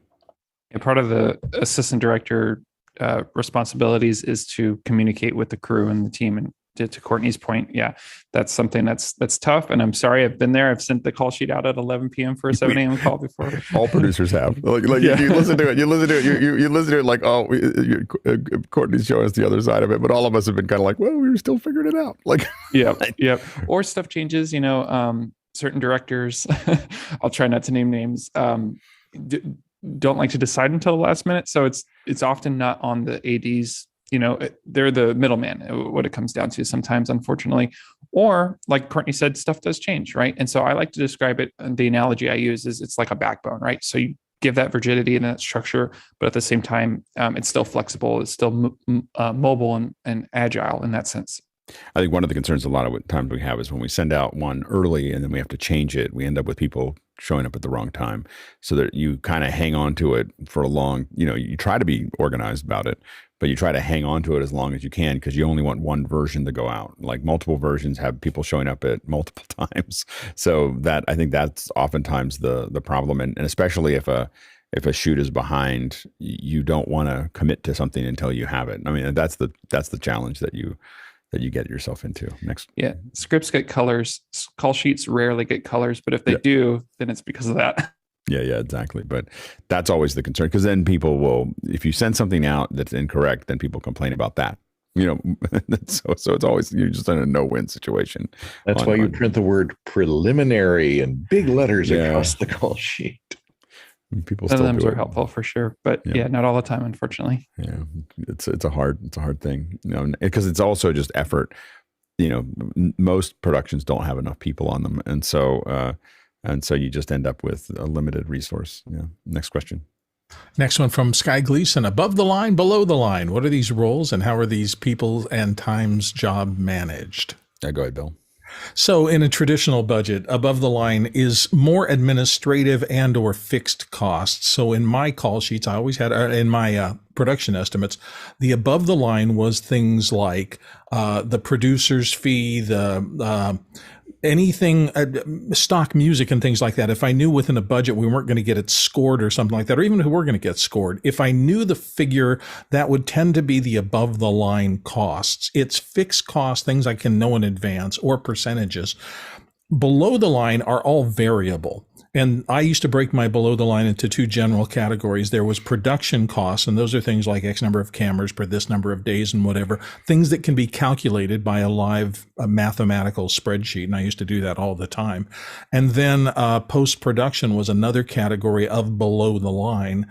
And so that was the number of hours in the edit bay, the number of editors, and all the rest of that kind of stuff, even down to how many work tapes do we need to do back in the old days when we used tapes and things like that. So everything below the line was variable. Everything above the line was administrative and fixed. Talent costs above the line, those type of things, because you generally know in advance how much you're going to be paying for a person to be out there. As someone who's lived below the line, my whole life, we would usually just say white collar is above the line, blue collar is below the line. like that is the good shorthand. Like that's like when you think about it, it's the directors and the producers and the actors and so on and so forth are above the line. Generally, people who are getting points on the film, and part of a bigger conversation. And the hourlies were below the line, which was me, or the salaries were below the line, which was where I've been the whole time. Go ahead, Courtney. Yeah, you can usually tell the demarcation line by who has parking right next to the stage. Yeah, And if you're exactly. parking right next to the stage, it's always the above the line people. Everybody else is in the garage that's 7 blocks away. Yeah, everyone else has to wait for the bus. There's always like that shuttle that's going to bring you from like 6 miles away where they figured out where to park you for cheap. Unload your truck and then 16 blocks down and to the right. Yeah, exactly. All right, next question. Eduardo Augustine in Panama says, would you still apply using these core docs for starting a production business? Yeah, here's the thing is that I, as someone who didn't do them very much when I first got started, it's a worthy thing to work on because, again, what you'll do is you'll start iterating. You'll start remembering, oh, I need a sheet for this. I need a sheet for that. Before you know it, you're just duplicating, because all you're doing is you build one of these core docs and it's a template and you keep on copying it, over. So as you add things and make it better, you're constantly getting better at doing it. Go ahead, Bill. Absolutely what you're saying. Plus, doing this exercise, breaking things down into all these categories is so informative because let's say you're bringing in for the first time a 35 millimeter film camera and you've never done that before. And all of a sudden you realize, oh, wait a second, it's coming in from out of state. So the shipping has to be in there. It needs insurance or they won't even let you rent the thing. So you're going to have to figure out where to put insurance. There's so many little details that you learn as you go along and work bigger and bigger that having some kind of a big spreadsheet that incorporates all of this and makes you think about them for every production. Okay, I don't need the insurance for a camera for that because these are my cameras and they're covered. That's different. Go ahead, Sky. Well, even houses of worship have a order of worship. And consequently, you have volunteers that are needing a routine so that they can do their single task. And so this is where you're organizing processes and systems with people. And so you're managing time, talent, and resources. So any of these, that's why when Noah said we could go down so many rabbit trails, I'm thinking I'd like to go down just one. And because then I can maybe take that concept, the theory of that organization, and apply it to the pre-production or apply it to the live production or then apply it to the post-production. But eventually you're trying to create a piece of content that is a certain length of time. And that's how you're trying to organize that product. Next question. Next question comes from Douglas Carmichael, and it says, when dealing with union talent or crew, do you have specific documents you must use? Noah?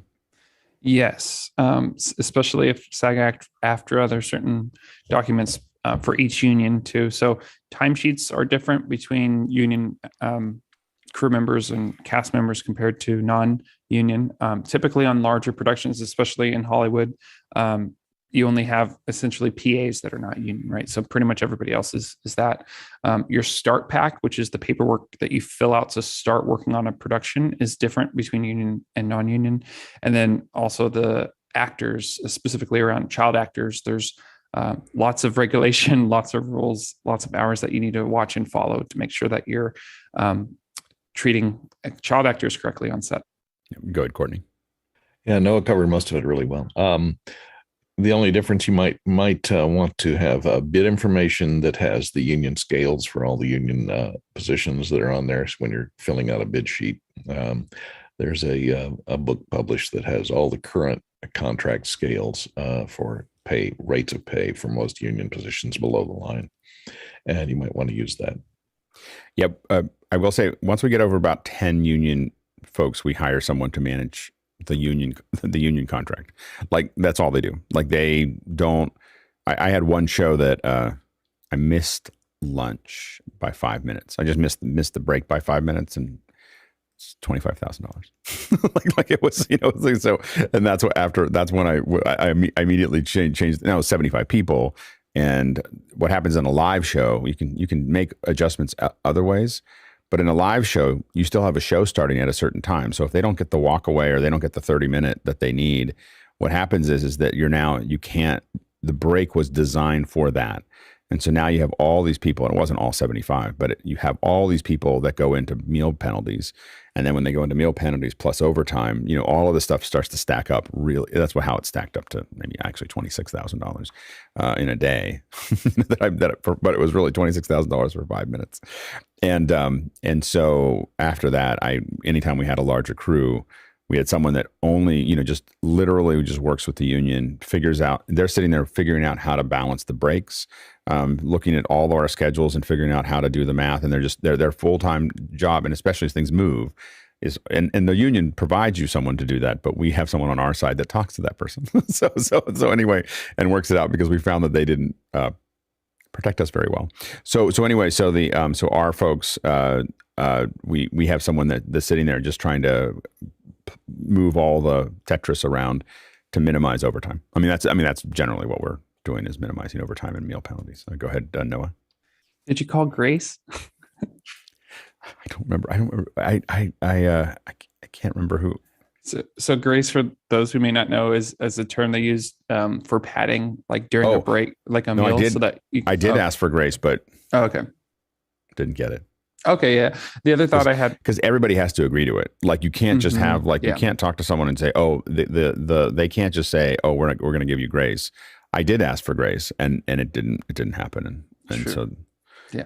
In the end, what I will say is that cost me $26,000, but I saved, by being awoken to that I need to manage this. I probably saved, over the next 3 years, I probably saved $200,000, because I just got really and I understand how Hollywood producers get this way now. You just went, whoop, and all the looseness that I had, and a little extra money went to the union, and everything else went to me being extremely focused on the times, and I will say that the working with the union made me, doing union work makes you a grown up. Your man, the reason all that's there is so that people don't get ground into the ground, pushed into the ground, and taken advantage of, and so on and so forth. And so when that happened, it just did, we got much better at managing human resources, because, and you get used to it. You assume that you're buying food 3 to 5 hours after that shift started, and that's for everybody, non-union, union. I mean, the way we manage stuff got a lot better. So it's just good protecting turnarounds too is huge. Like, just 12 hours for actors and 11 hours for DP. So there's basically these built-in periods of time where when you finish your day, when you call wrap to the next morning, you have to have a certain amount of time for different crew members, depending on their union status and stuff. And so that's super crucial for protecting crew. Yeah. And all of the you have to have someone who, once you get a larger crew, it's just too many moving parts, especially if they're all in different places. It's not like they're all right in the same place. They're in 3 different buildings, and you're constantly keeping track of who's going where and where's that show going. And I will say live is a lot harder than post-production, in my opinion, because you have hard times that have to be done no matter what. So if you don't get it just right, and then the other thing we do with our clients is we tell them, we can't, if you do this, see this little thing, 3 weeks before the show, if you do this, it will cost you $18,000. I just want to make sure you're clear. This may look like a half an hour, but it's not a half an hour. It's all of these ripple effects. And so we would work very closely with our clients to change how they built the schedule. And again, that's why we save so much money over time, is that I suddenly got snapped into the nose and got really good at it, and solved the problem, so that there was almost no overtime ever. It was definitely something that I focused on. Now, where did I spend that money? On must-haves. So my whole crews were all must-haves, which they got paid a little bit more for that, and they were happy about that. And the other thing I did was, and this is not a core doc thing, but I would give everybody 1 hour walkaways, but feed them anyway. That's great. It's a good thing to do. It keeps everybody happier. Next question. Ash Shadev in New York City is in with, why has the industry not converged to a standard to manage this data? Having this data stored in a searchable format and the ability to get a wider view would drive efficiency and profitability. Go ahead, Sky. Absolutely. No, Ash, even in your industry, there's different lexicon depending on you may be still in the same business with another company, but it evolved differently. And I think that the simplest answer was, a producer once said, if I'm making a single pair of shoes, it's going to be very expensive. If I'm making 1,000 pairs of shoes, I can learn how to manufacture them and create a system, a process to make it more efficient. And then I can sell 1,000 pairs of shoes. But often, many of our projects are custom.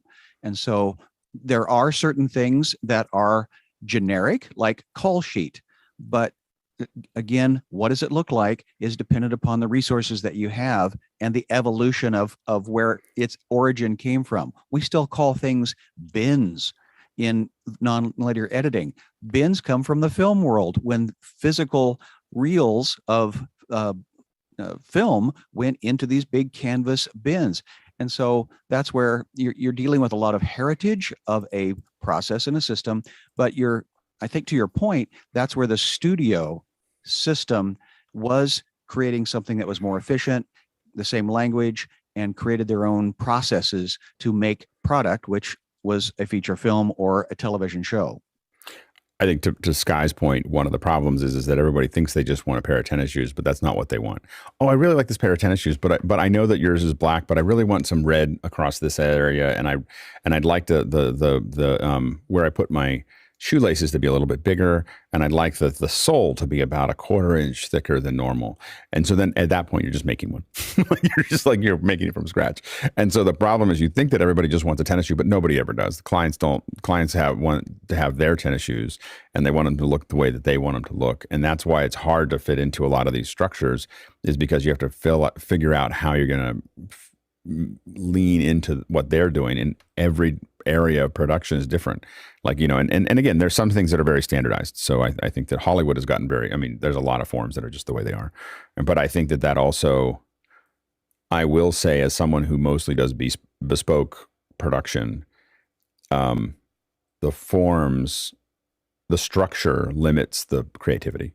This is the way we do it, and this is how it gets done. Actually, for someone like me who just builds it from scratch and figures it all out, it's harder. It's more, whatever, but we build something that is custom to that thing that's really well done. And, most of what comes out of the big system is hard to watch for me. Go ahead, Noah. It's formulaic. Go ahead, Noah.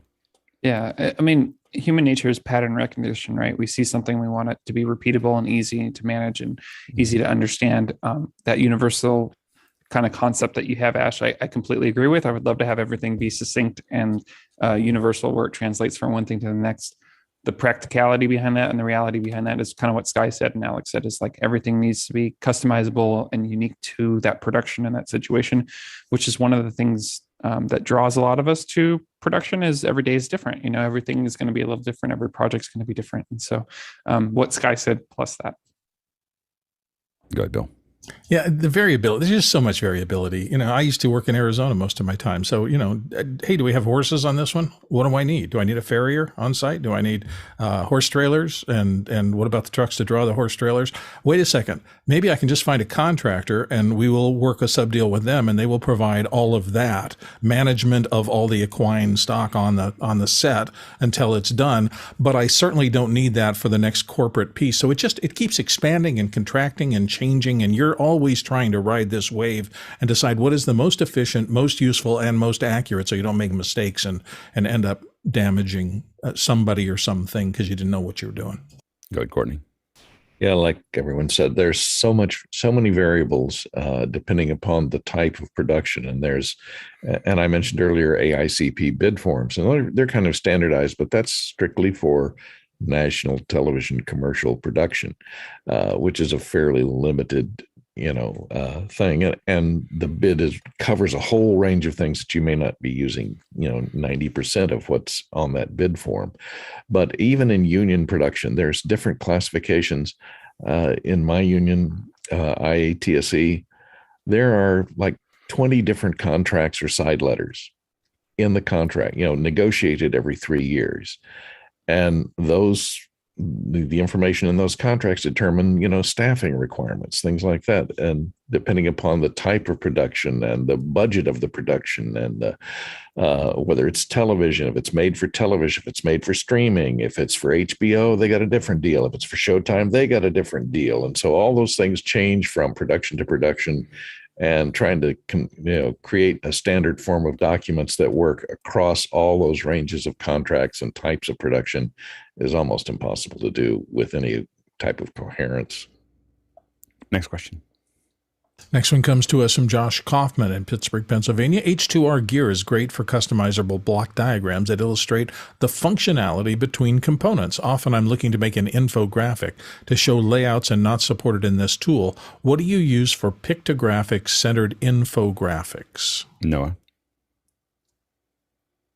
Yeah, I actually do use H2R graphics as well for certain projects or what have you. This is the tech setup at my church. And so the cool thing about it is you can zoom in, zoom out, move stuff around, reconnect stuff. So H2R Gear, I should say H2R Gear is the name of it, by John Barker. It's a great program. It's like $5 a month. I used to use another program called Lucid. And so I don't know if it was necessarily designed for that, but this is how I did my larger cart builds. And so you'll see like the routing and the layout for that. I also have this in Excel, or I'm sorry, in Google Sheets as well. So I have the sheet version, and then I have like the routing version of that. So it's just really clear and concise of where things are, where things go, the ins and outs and that kind of stuff. So that's what I use. Go ahead, Bill. And I've been an OmniGraffle guy for a long time. It's just a great program for those kind of block diagrams and things like that. It's not perfect, but it's colorful. It's interesting. You can make things that people can follow, even people who are not graphics oriented can follow pretty easily, and it's very flexible. Next question. Next question comes from Paul Buchan in Columbus, Ohio. Does anyone have a standard dock that they use to provide analytics from a stream? And if so, what's included?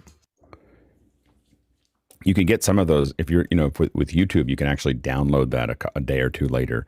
Now, one of the things we grab the moment we finish a project, a YouTube stream at least, and with any of them, we get at least screen captures of everything. So all the little graphs that they have there, we go, if we have access to the account, we go screen, and we grab them all. And the reason we do that is because what invariably happens is the client asks for the data later, and they've already taken away. The person who paid for it is asking for the data. The person who manages the account is taking us out of the account. So there's a whole bunch of like grab all the information right at the very end because we don't know whether we'll, then it just turns into this like, oh, we have to figure out all the things and unwrap it. Instead, we just send them the pictures. But later, usually it'll recalculate and it'll tell you the things that we look at are, of course, are total number of viewers, average view time. Those are the big things that we pay attention to. That and the graph of the average of the concurrent viewers is really useful for us. So those are the big things that we deliver back to our clients. The problem is all of it is none of it's really accurate. You don't want to get down to the person because there's a lot of factors, and also what does it actually like? How every service tends to count a person differently. So, for instance, for a long time, I don't know if it's still the case, but with YouTube for a long time, if you put autoplay, if you turned autoplay equals on when you embed it into a website, then YouTube doesn't calculate it. Like YouTube just says that's not really a person because that can be manipulated. And then I think oftentimes it was like 30 seconds that someone had to watch before they were counted. And with Facebook, it's like the moment it goes by, they're counting that. And so it's a different approach. Go ahead, Noah. I feel like there's a lot of great back-end data analytics, especially on YouTube, that just capture a lot of the stuff, like you're saying, Alex. I don't think there's a standard like format or doc that I've seen to deliver that or show that off, right? And again, YouTube will export a CVS later or CSV that is it will do it later, and it's got a lot of data. It's got little graphs and shows you where people came in from all over the world. And you want to pay attention to things like where people came in from around the world, not so much for the exact numbers like one in Romania or something like that, but more of where are the bulk of my viewers coming from, because that also guides you towards what time. So if you're doing things over and over again, you might do them in the evening, you might do them in the morning, and you start looking like going into the evening and promoting it in the evening. Does that get me more people out of Australia to watch? Is it moving the needle? If it's not, I'll go back to the morning. So that's another thing. Next question. Next one comes from Douglas Carmichael, and he says, are there specific documents that you use when interacting with external providers, satellite uplink or streaming content delivery and so forth, to make sure that everyone's on the same page? Go ahead, Courtney. Yeah, frequently they will issue a spec sheet that goes out to all the providers just to make sure that technically everything is going to work together. it'll tell you, okay, here's the time code we want to use. Say we want to use 2997 non-drop. We want to submit everything in this file format. We want to use this color space for all our assets that are submitted. So it'll have all the technical specifications on a sheet of what they're expecting to receive for use in post-production or use in distribution or use in whatever is going to be used down the line. That way it gets everybody in the same sheet and you don't end up with incompatible formats. Trying to deal with that in post is a nightmare. Yeah, go Sky. Yeah, I've tried to change 25 to 24 frames per second. It's a challenge in the old days. But I'm going to take that last part of your question, Douglas, because again, we just had a great laboratory example of this. Everybody is valuable. Everybody has a purpose that they're there, but not everybody needs to know everything. And I think that's where Noah really, really spoke into this nice and heavy. He says, as a department head, we need to, in our department, be very creative, find the best solution. And it's not always the same thing that we used last time, because this instance of what we're creating is unique. But we can go to the shelf, pull off something, and that's the right tool for that job. But to have all of the departments and all of the people talking about that one little screwdriver, maybe not the best use of everybody's time. So that's where and Noah, I'd love you to speak into this. You're right behind me. So with regards to everybody's got value, but not everybody needs to know everything. Yeah, there's minutia there. There's minutia there. Yeah. And basically the departments all communicate with each other, but not everybody needs to, collectively know the details of those conversations and hours of prep that goes into each department that come together, specifically around these documents that you use to connect with external providers. I've also heard the term writer used. Technical sheet, like Courtney said, is a good one too. But yeah, just the thought of it all comes down to who are we communicating information with and how do we do that efficiently and effectively. So if you kind of keep that as your frame of reference, I think that's super helpful. Yeah, go ahead, Bill. And just a note, remember that the cross-pollination of all these things, I mentioned earlier that we occasionally had to deal with equine livestock and things like that. So, are these standard horses, standard saddles? Are we doing something that's supposed to look period? Do I have to get props involved? Do I have to get costuming involved? Is there, this cross-pollination to get everything together is something at the executive level that somebody has to take time to think about, or you'll end up with the wrong saddle on the set and stop the shoot piece from happening because nobody checked that box and made it right. And one of the things is that one thing that helps is that when you are working in a studio location, like I'm working at a location that's doing the same thing or something similar every day, that's when you can start to standardize, because you start to build things that are going to be exactly, this is the things that we need to know every single time. Like we were plugging somebody in the other day and I looked down and I thought, I should get the input list, for the band. And I thought about that, and I had to go do something else. And then, of course, there was lots of chaos because we didn't have that input list. That's just a thing that we need to do quickly. And I then was talking to another engineer that was working on this, and the first thing he asked is an input list. And this time I had it. It felt so powerful to be able to go. Like, he asked for the input list, and like 30 seconds later, he had it. like here it is. And that was so you kind of try to move those things down the path. And again, what you do is you write down, okay, that's the first thing we're going to ask people is what is your input list, or what is your what is your source list, or what do you need there? And but you don't know what you don't know until you're doing it. So it's something. But you want to keep on. That's why building those docs is useful, because you'll find things that are missing in your doc and then you just add it. And that's the hard part with any app, is that you now have to try to figure out how to squeeze it in there. Whereas if you're using a spreadsheet, you just add the column, like this is a column for me, that I need to know that. I don't know if everybody needs to know that, but anyway, good conversation. You were going to ask one more question, Noah. I'll let you ask it. Sure. Yeah. What docks do front of house mixers use for multiple bands? The funny thing that we've seen mostly is that every band, if we're at a festival, every band has their own engineer. It's like they're, they get time on it, and they come with a little USB stick and they plug it into the Digico, or they plug it into whatever. I mean, they need to know ahead of time. And a lot of times, sometimes there's like 6 mixers back there, because this person has to use a CalRec, and this person has to use a Digico, and this guy has to, and this guy has this great Behringer that he wants to use, and whatever that is. But you get a whole bunch of things. And it just depends on the size of the band as to what you end up with. The hardest ones to work with are the ones that are not quite big but not small. When they're small, they're just happy to be there. Like they know that their engineer doesn't know what he's doing, and because they're only paying him $15 an hour, $20 an hour. He's on tour, and they if you tell them like that's not the way we're going to do it, they're like, okay, that's great. Just tell us what to do.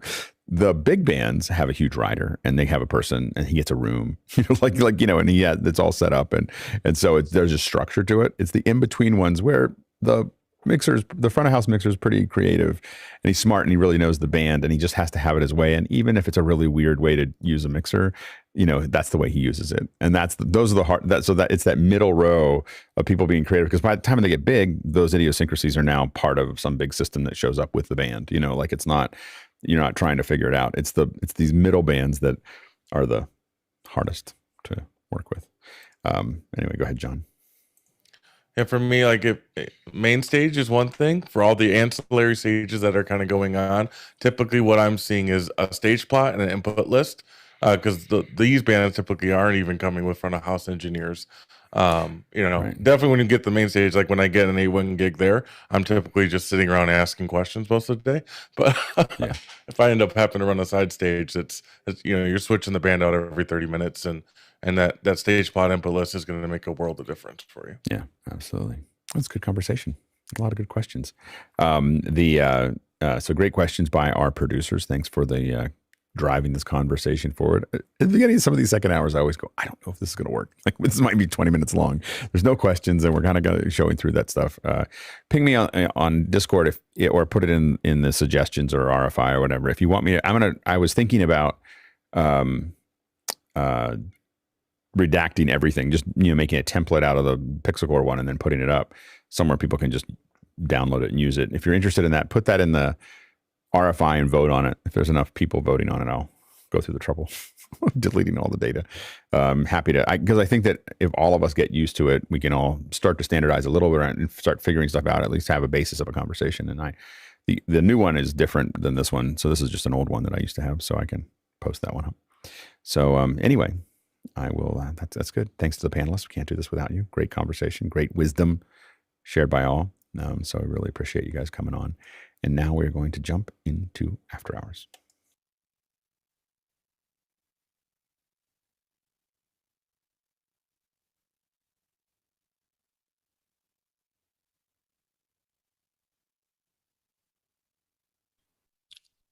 Gordon Lake was here. What's the new rule of thumb at the end of the show? Do we stay on until the end of the credits? I try to make sure people get to hear the credits. And the play button is up. Click on the play button for no action. MMXXII. What's that number, Courtney? Can you calculate your Roman numerals? What? Roman numeral for what? The date? Yeah. MMXII. XXII.